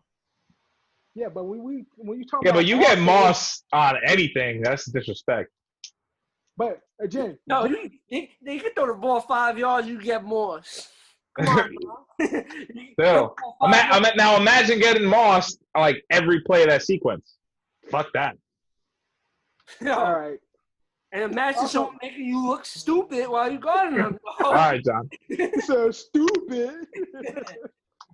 All right, moving on, man. We're going into 5-5. Johnny, the new Jay crossover. That's what it is, right? 5-5 is the last segment for the pod. Let's get through this. Let's make it happen. On tonight's 5-5, we're discussing the best players that wasn't drafted in the first round, but also not named Tom Brady. We know who the GOAT is. He's the GOAT, period. And when it comes to players not being drafted or highly scouted, he is the greatest. His career shows us that. The stats show us that. Was it just football? Because I did like other sports. No, other sports. So we're doing great players that wasn't highly scouted or went late in drafts or went undrafted. Or went undrafted, but had a great career. So these are our top 5 players that that panned out to be great athletes or great players. So being as that, we're gonna start with Drew at number 5. Drew. My number 5 gonna be Manu Ginobili. 4 championships with the Spurs, part of the integral big 3 with the Spurs. Right. Manu, Tony, Duncan. And Duncan. Right. Thank you, Johnny. And being like consummate professional, coming off the bench, started one of the creators of one of the illest moves, Euro step. Like he's like also the complete package of what you call a winner, bro. For the Spurs. I respect that. Good shit, Drew. Yeah, number 5. What you got? My number 5, just wanted to show him love because he was supposed to be a number 1 pick in '86, but he turned it down so that he can go play baseball. And the next year, he wasn't drafted until 183, round 7, Bo Jackson. That's right. My number 5. And the franchise fucking Buccaneers for doing him dirty in high school. All right. Okay. So okay. The Buccaneers told Bo Jackson that he can visit to see how they were as a team, but at the time he didn't know it was illegal, but they did. So he ended up losing his eligibility to play baseball because of them. Yeah, I remember that. All right, DQ. What you got at number 5? And number 5 is Agent Zero Gilbert Arenas. He literally changed the game. The fact that he was drafted in the 2nd round, he changed the fact the way players get paid at that as well. Because going that rookie's contract like 3 years, he was able to get his bag after his 2nd year, and that's how he ended up going to the Wizards and making a lot of money pretty much. Good shit. Eddie, what you got at number 5? My number 5 is got to add a little bit of variety to this list here. Henrik Lundqvist, drafted in the 8th round, the first overall pick. First round pick was from the New York Islanders. That would be one Rick DiPietro. Sorry, love the show, but turned out to be a bust. Henrik Lundqvist wasn't drafted until the 8th round and didn't really start sucking until that last year. He's been the king. He's known as king. He's been a rock star, played on his head. So, yeah, let's go Rangers, bro. John. That's my white guy. My number 5, as Drew, Manu Ginobili is my number 5. with 4 championships. He also led Argentina to a gold medal in 2004. Mhm. So that's the last international team to get a gold medal. Argentina low-key got some fire ass jerseys. I love the color of the flag. And I thought- Kobe was the main player on that team. All right, so Manu. my number 5, since y'all already said it, I'm gonna get them out the way. But I got 2 at number 5: Tony Parker and Nani Ginobili at number 5. Tony Parker picked 28th. But he was late what? first round. Yeah, He was in the first round. Late. Yeah, Late. late pick. I But thought we was dubbing first rounds, period. Yeah, that's why I did that. Not Drew. I mean, not. okay, not so Manu, Mhm. Manu, he was gonna be my number 4, but since y'all saying him already, I'm gonna get him out the way. So Manu / Tony Parker, suck my dick. I said what I said.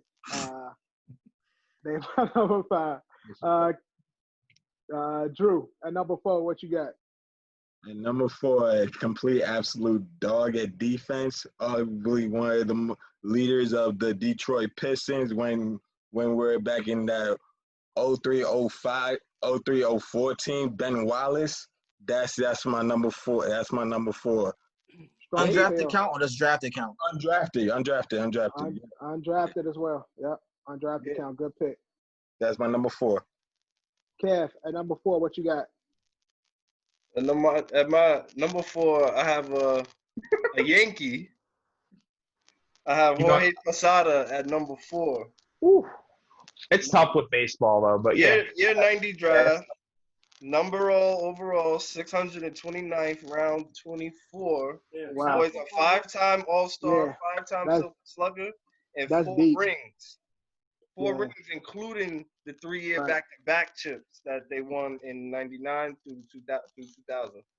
And Posada was the catcher, right, for the Yankees. Yeah, he's known Right. as one of the best catchers. Like, Those Super slot. Houston years don't count. Big ears. Yep. Kind of look like this. nah, this one he said, Do I what? look like Posada? Those 3 years don't count? No, I said the Houston years don't count. Someone else. No.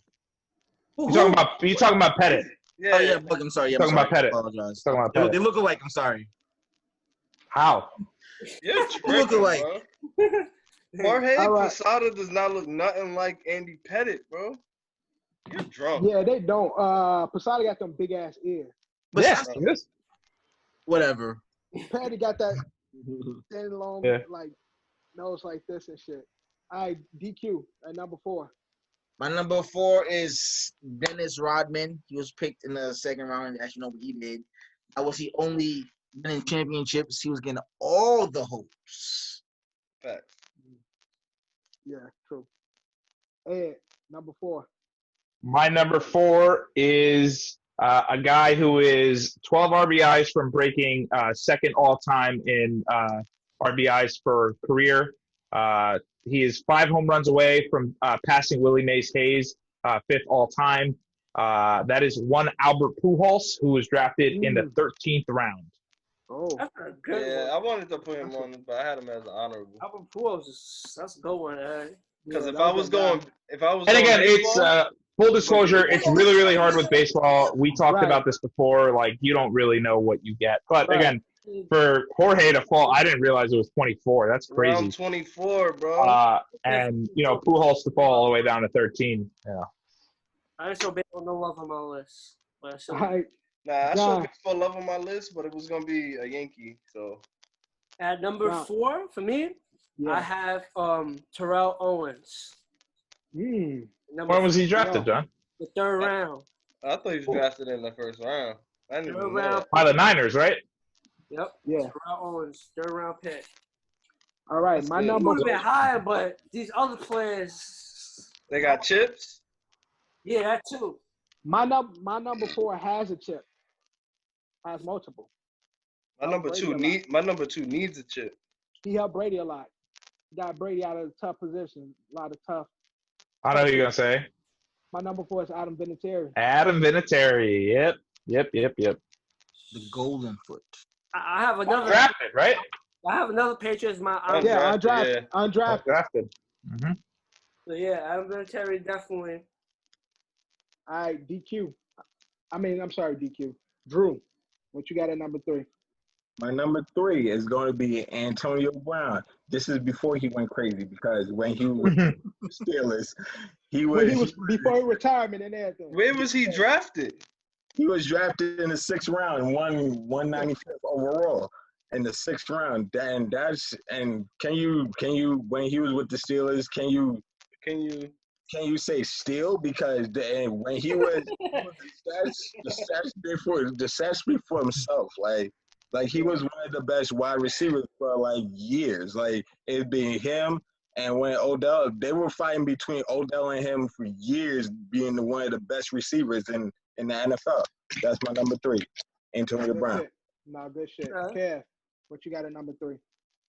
Number 3, I got one of the best tight ends of all time. The man has 3 rings, finished his career with 815 catches, 10,060 yards, and 62 touchdowns. Drafted 1990, number 192, round 7, Shannon Sharp. Yeah. Shannon Sharp, I wanted to put him on my list so bad. That's one of my favorite players of all time. I wanted to put him on my list. One of my favorite people. Shannon just one of my favorite, like he's the one like probably guy. He's becoming bigger than his play career. He's becoming bigger than his play career. But Shannon Sharp, He's the first name I wrote down. I knew he was drafted a while late. Yeah. Now I saw when he was talking about the fact that he got drafted in the 7th round, I felt like he should have been like at least mentioned. That's why I was wearing it. It's like, damn, he was really that guy. He got right. His brother was supposed to be that guy, and he became. Injured. His brother was nice. Yeah, his brother was nice too. He got injured, but Sterling, not Sterling. Sterling. Yeah, Sterling. Was it Sterling? Yeah, I think so. But he was nice receiver. But Sharp, that guy. DQ, what you got at number 3? My number 3 was drafted in the 62nd round at number 1,390 in 1988, thanks to his dad, kind of, and that's Mike Piazza. Yeah, I knew it was coming. Okay. I knew it was coming. Yeah, baseball got too many picks. What the fuck? His dad was baseball, though. Yeah, it's a lot. Try out in the Dominican League. He was with Pedro. No, I'm not gonna hold you. What we doing in our lives? We also just went to baseball. We had a chance. 62 rounds. We couldn't make crack that. You can't crack that. Nah, we That's fucked up. funny as hell. Eddie, what you got at number 3?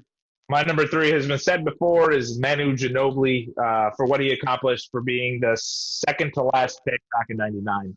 Everybody said everything else, obviously being part of that big 3, creating the Euro step, all that fun stuff. So yeah, Manu. John, number 3. My number 3 is Drew Brees. That's my number 3. Where was Drew drafted? He's like picked 2, right? Hold on, I just had it. He was picked in the 2nd round. Yeah, second round. He was picked in the 2nd round. I'll tell you what pick exactly, but he's picked in the 2nd round. Give me 1 second. I was just looking at it.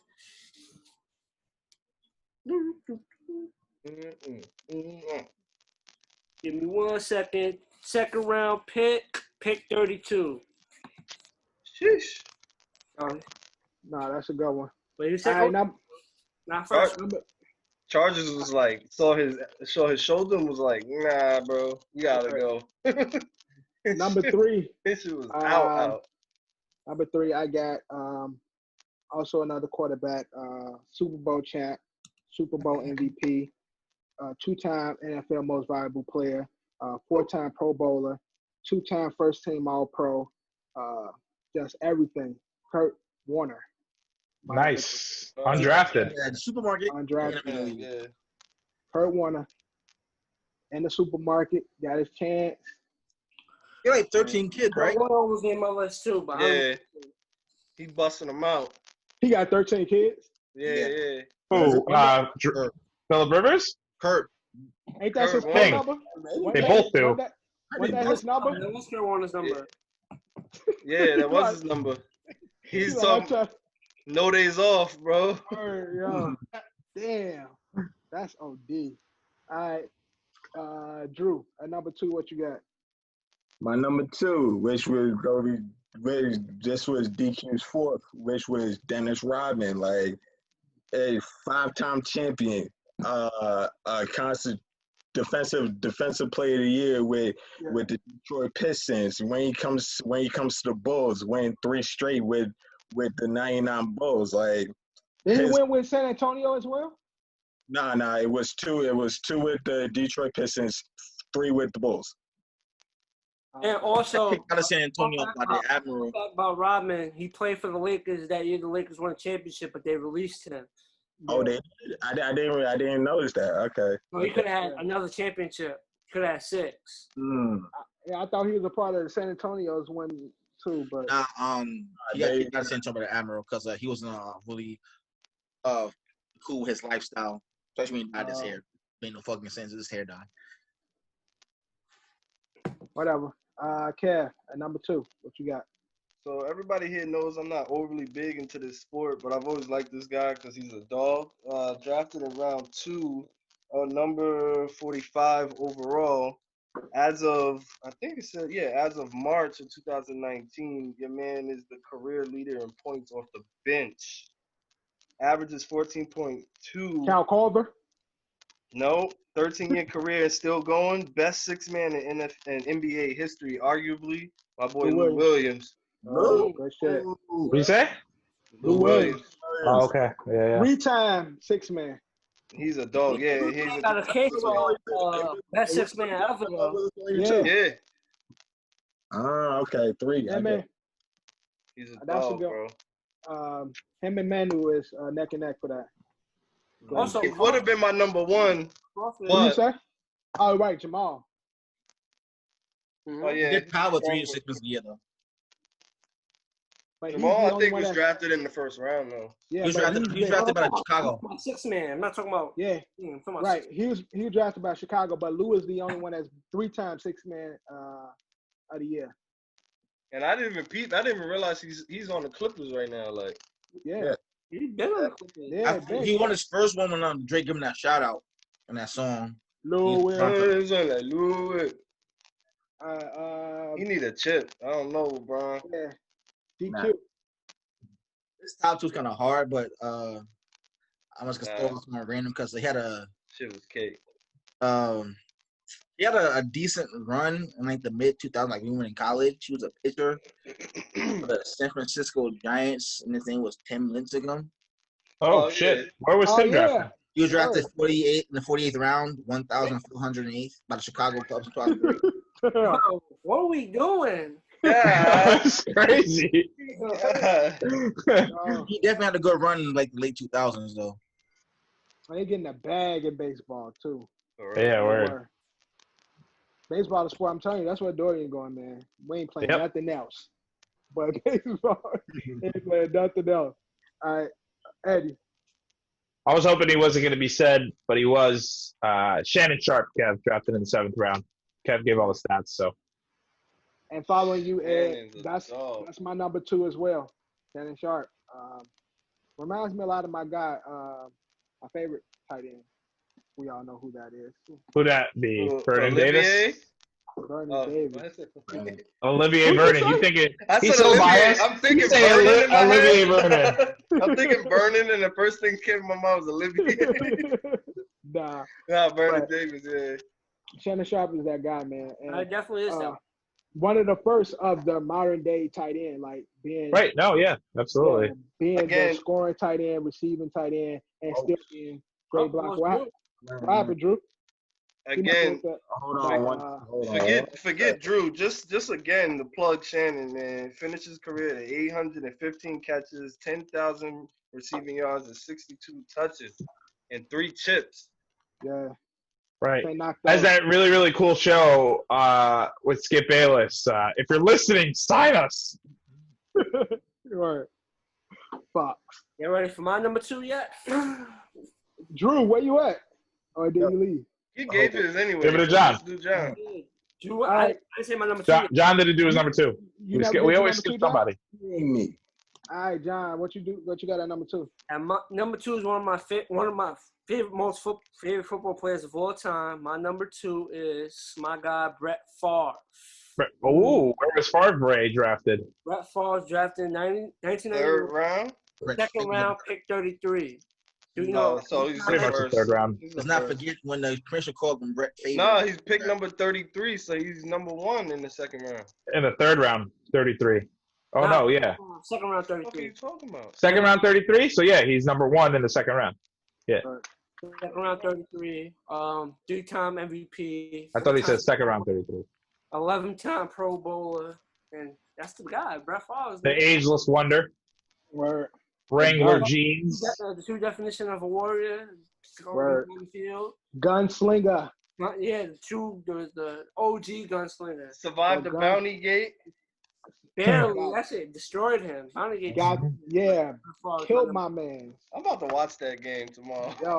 Yo, that was Vikings year, man. They was fucking Brett up, boy. Mm-hmm. All right, so that's number 2. Everybody did their number 2, right? Mm-hmm. Yep. All right, so Drew, we can't see you, but we can still hear you, so you'll still do your takes. And we lost He's him. gone. So All Drew's gone. Hopefully we get him before everybody else go. But we're gonna kick it off to you, John. At number what? 1. Yeah, Yeah. John. Yeah. Y'all be all right. John. My number one's At probably number not going one. to be our number one. I was hyped to go first. No, it's all right. I think everybody's going to have a different number 1. I have a good feeling about it. But my number 1 already showed up. My number 1 was the GOAT before Brady eclipsed him, Joe Montana. Oh, John. Good pick, John. Drafted in the third round, 3-time MVP. Yep. 4-time Yeah. Super Bowl champion, 8-time Pro Bowl. Yeah. Number 1. Yeah, fuck you, John. At number 1, what you got? Every time, John. I think my number 1 is deserving a number 1. Some might call it a little bias. I'm not really worried about it. With baseball season coming around, I thought you were about to say Victor Cruz. I thought it was too. That's one of my honorable mentions I'm here. going to put Brett Favre as my number 1. I wanted to because I actually watched him and shit. Yeah. And I'm a fan of him. Listen, fuck what y'all talking about. So my number 1, because I dug deep, because I already had him, but I wasn't sure where he was drafted. But my man's was drafted number 577 overall, round 22. Brought my Yankees 5. Can I guess? Hits. Can I guess? Yo, Eddie with the drum roll, who drafted in year 90. His name is the Andy Pettit, baby. Andy Pettit. Oh, okay. Baby, let's go. Andy, thank you, man, for your contributions. You deserve to be number 1 on this list. You're number 1 on my list. Live your life, bro. You deserve it. I thought you were about to say like Derek Jeter was drafted late somewhere. No, Derek was Hell first. no. Derek, they knew about Derek. Derek couldn't hide. Yeah, Derek couldn't hide. Oh, okay. DQ. At number 1. My number 1 is he's a well-traveled baseball player, but I'm pretty sure everyone knows who he You ain't is. got no Met that could be number 1 on this list. I could have put someone, but I changed my mind. But since you said the Mets, I'm going to put Jacob DeGrom because you're an asshole. Ooh, He's 3-time Cy Young winner, 0 World Series. Should have had 1. Oh, I was going to put Kenny Lofton number 1, but since you tried to disrespect my team, I put. Kenny Lofton, that's a good one. Kenny Lofton's good. How many Where was chips Jacob did DeGrom drafted? get for you? I'll tell you right now. Jacob was drafted. I just looked at it. About his freaking. Hold on. We can't hear him. So go back to Jordan. Go back to you. Give me a second. Guys, can we? I don't know if he can hear us, but can we tell Drew that we can't hear him the whole time? Drew. I don't know if he can hear Can't us. hear you. All right. Even when we can't hear him, say we can't hear him. Eddie, at number 1. My number 1, fuck you, John. Thank you again for stealing another number 1 for me. My number 1 is Joe Montana. John gave him the stats. Whatever. I'm done. All right. Drew, are you good? Hell no, that boy's frozen. He's frozen. Okay, my number 1 I already picked on the list is Bo Jackson. Dual athlete, dual sport. That's my number 1. Drew. I only didn't make him higher on the list is just because Because of the way his career is ended. so short. Right. Jacob was selected the 9th round at 272 in 2010. And Yeah. has how many championships? He should have won if it wasn't for Matt Harvey. Where he should. Again, so Drew is frozen. We want to get his number one, but I don't know. We might have to move on He might be because canceled. he might be canceled. He looking stuck. All right, this was our episode. OSA, episode 14. Enjoy the MLB season, guys. MLB season is kicking off. Again, when this air, You should have already watched a few games. we were already seeing a few games. We'll touch base on that and Bold prediction: Yankees Nationals start the season Thursday night, 7 p.m. Right. Final score: 7-2 Yankees. Ooh, I was going with 6-3. Okay, but 7-2. LFGM. No one knows what that stands for except for you. Let's fucking I know go what it stands Mets. for. I know what it stands Oh, for. Mets, my entire team sucks. Oh! Oh! Johnny, did you just think of that or somebody else? No, said that's that's what I said a in thing. the World That's a Series. He said that. That's patent, bro. That's Yo, I just- gotta watch. Damn, I gotta watch baseball now. You gotta watch baseball, Dev. Yeah. You're gonna like it. You're gonna enjoy it. I'll tell you what I tell people that's starting out with baseball anyway. Start watching 7th inning. It'll be shorter for you, and you'll still get the full experience, and you'll get enough recap. No, I just. Fuck all that. No, I just like to be Watch the at game. games Oh, and and make Jigga's a Yankee Gemini. fans mad. Like, I enjoy talking shit to Yankee fans. That's where I get my pleasure. Andrew signed in twice. What the fuck's wrong? Baseball's No. Hey, that's good. Yeah. Yo, Dude, we can't hear you. Yo, you can hear me right now? There you go. No, we can't. No, I can't hear you. I hear you. Yo, stop doing that. I fucked it up. I'm Stop sorry. doing that. I can't fuck it up. I can hear you. Stop doing that. Because he goes, yo, can y'all guys hear us? Nah, we can't. You're right. Like, right away. All right, so Drew, before we get out of here, we got everybody. Oh, man. Let's get your number one. My number one was your number two. It was Kurt Warner. That's my number one. He was complimented. He was just like part of one of the greatest Super Bowls in memory. He was a part of a few of them, and fucking in the last one they played them. Wow. Yes, that's what it was. Like he was. You know what Super Bowl the last one was? Well, which one was it, Kevin? I was gonna set you up. Super Bowl 43, boy. I know that, bro. Antonio Holmes. I don't know where you at. Kev, I rewatched last week's episode, and I actually watched it on YouTube. Follow us on YouTube. Subscribe at Culture Capsule. You can find us all. That was a catch. I don't care what you say. That was a catch. That was a catch. That was a catch. That was a catch. 2 feet were inbound. That was a catch. I was wondering what y'all was saying about that because I looked at Santonio Holmes that play like the foot definitely touching the end zone. It looked like his feet stacked. It looked like his But it's not like he was even in the corner. He wasn't even in the corner of the end zone. He had a lot of space between him and the out of bounds. Where he could have put his legs out, but he stacked his legs on top of each other. Bro, his feet I believe that was a catch, though. Oh, so you're saying because maybe I got to look at the play again. Listen, you got to look at the play again. His feet were stacked, and there's a small space in between his two feet. So you're saying 2 feet weren't down. Right. It's because like this. One were on top of each other. That's how it was. Like and all the angles that they have. One foot is have. not touching the ground. The other one is one foot touching, and the other one is laying on top of it. It's not on the ground enough to touch the ground. And you can see grass like just enough to show you there's a gap there. But because they called it a touchdown, they didn't want to overcall it. It was the biggest call of the game, and the refs wasn't trying to. They were like, all right, we're keeping it. Yeah, right. There was no reviews to New York back then, bro. Them refs made that decision on their own. Yeah. All right, but that's our show. Episode 14 on OSA, Out of Shape Allstars. Make sure you like, comment, subscribe. Listen to us. We're on streaming. We everywhere. Stitcher, Spotify, Google Podcasts, Apple Podcasts. We everywhere. All of it. Tidal need to get their shit together. Yeah, Tidal. Tidal. The only place we need to. Tidal. We only got big corporations now. Yeah, we ain't there yet. So they ain't fucking with us yet. They only got Elliot Wilson and Jay-Z crew on Tidal. Jay, you my guy, but let us podcast. Yeah, hook us up, man. So again, listen to us. We all over streaming. Watch us on YouTube. Like, comment, subscribe, share, Rate all that good us. stuff. Rate us, all that good stuff, man. Just enjoy what we're doing. We got so much more coming. We're gonna be doing a vlogs where we actually get out and do some of the sports we talk shit about. When the world opens up, we definitely have to have a when law where we actually go to an actual game. Of course. all Of course. that- That's the all that plan. good That's always shit, been the yeah. plan. Always been the plan from the jump, especially We- with actually getting out there and do the sports. Like we We talk will- a lot of shit.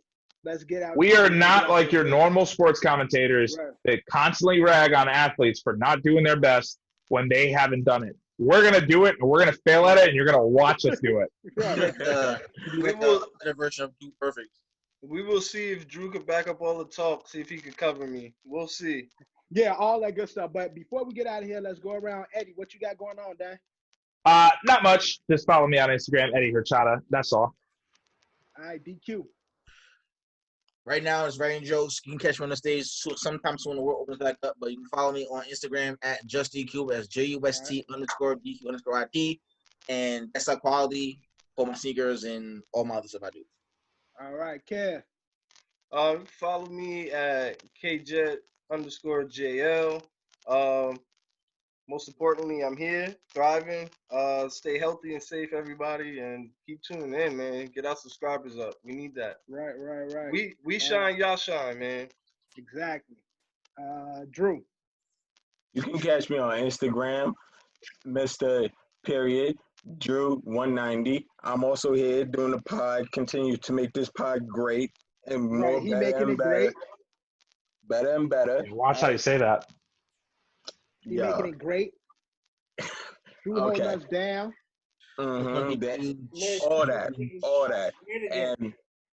And I also would John love stupid. to continue to create.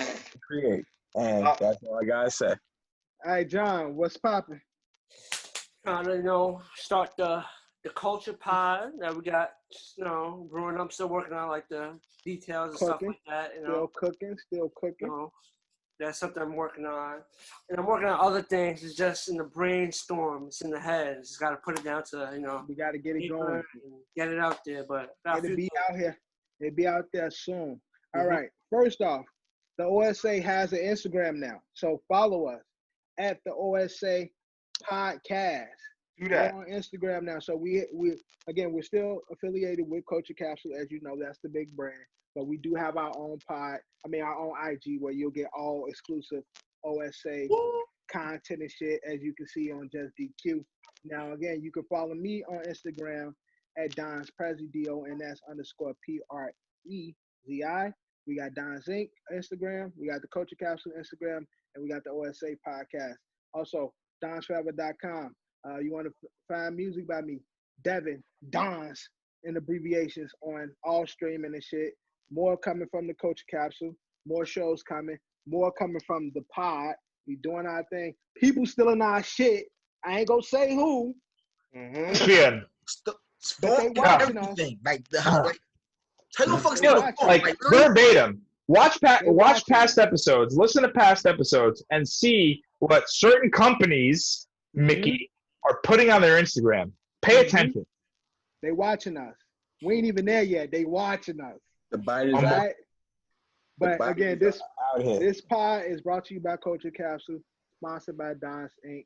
Like, comment, and subscribe. And Eddie, like always, We out. done.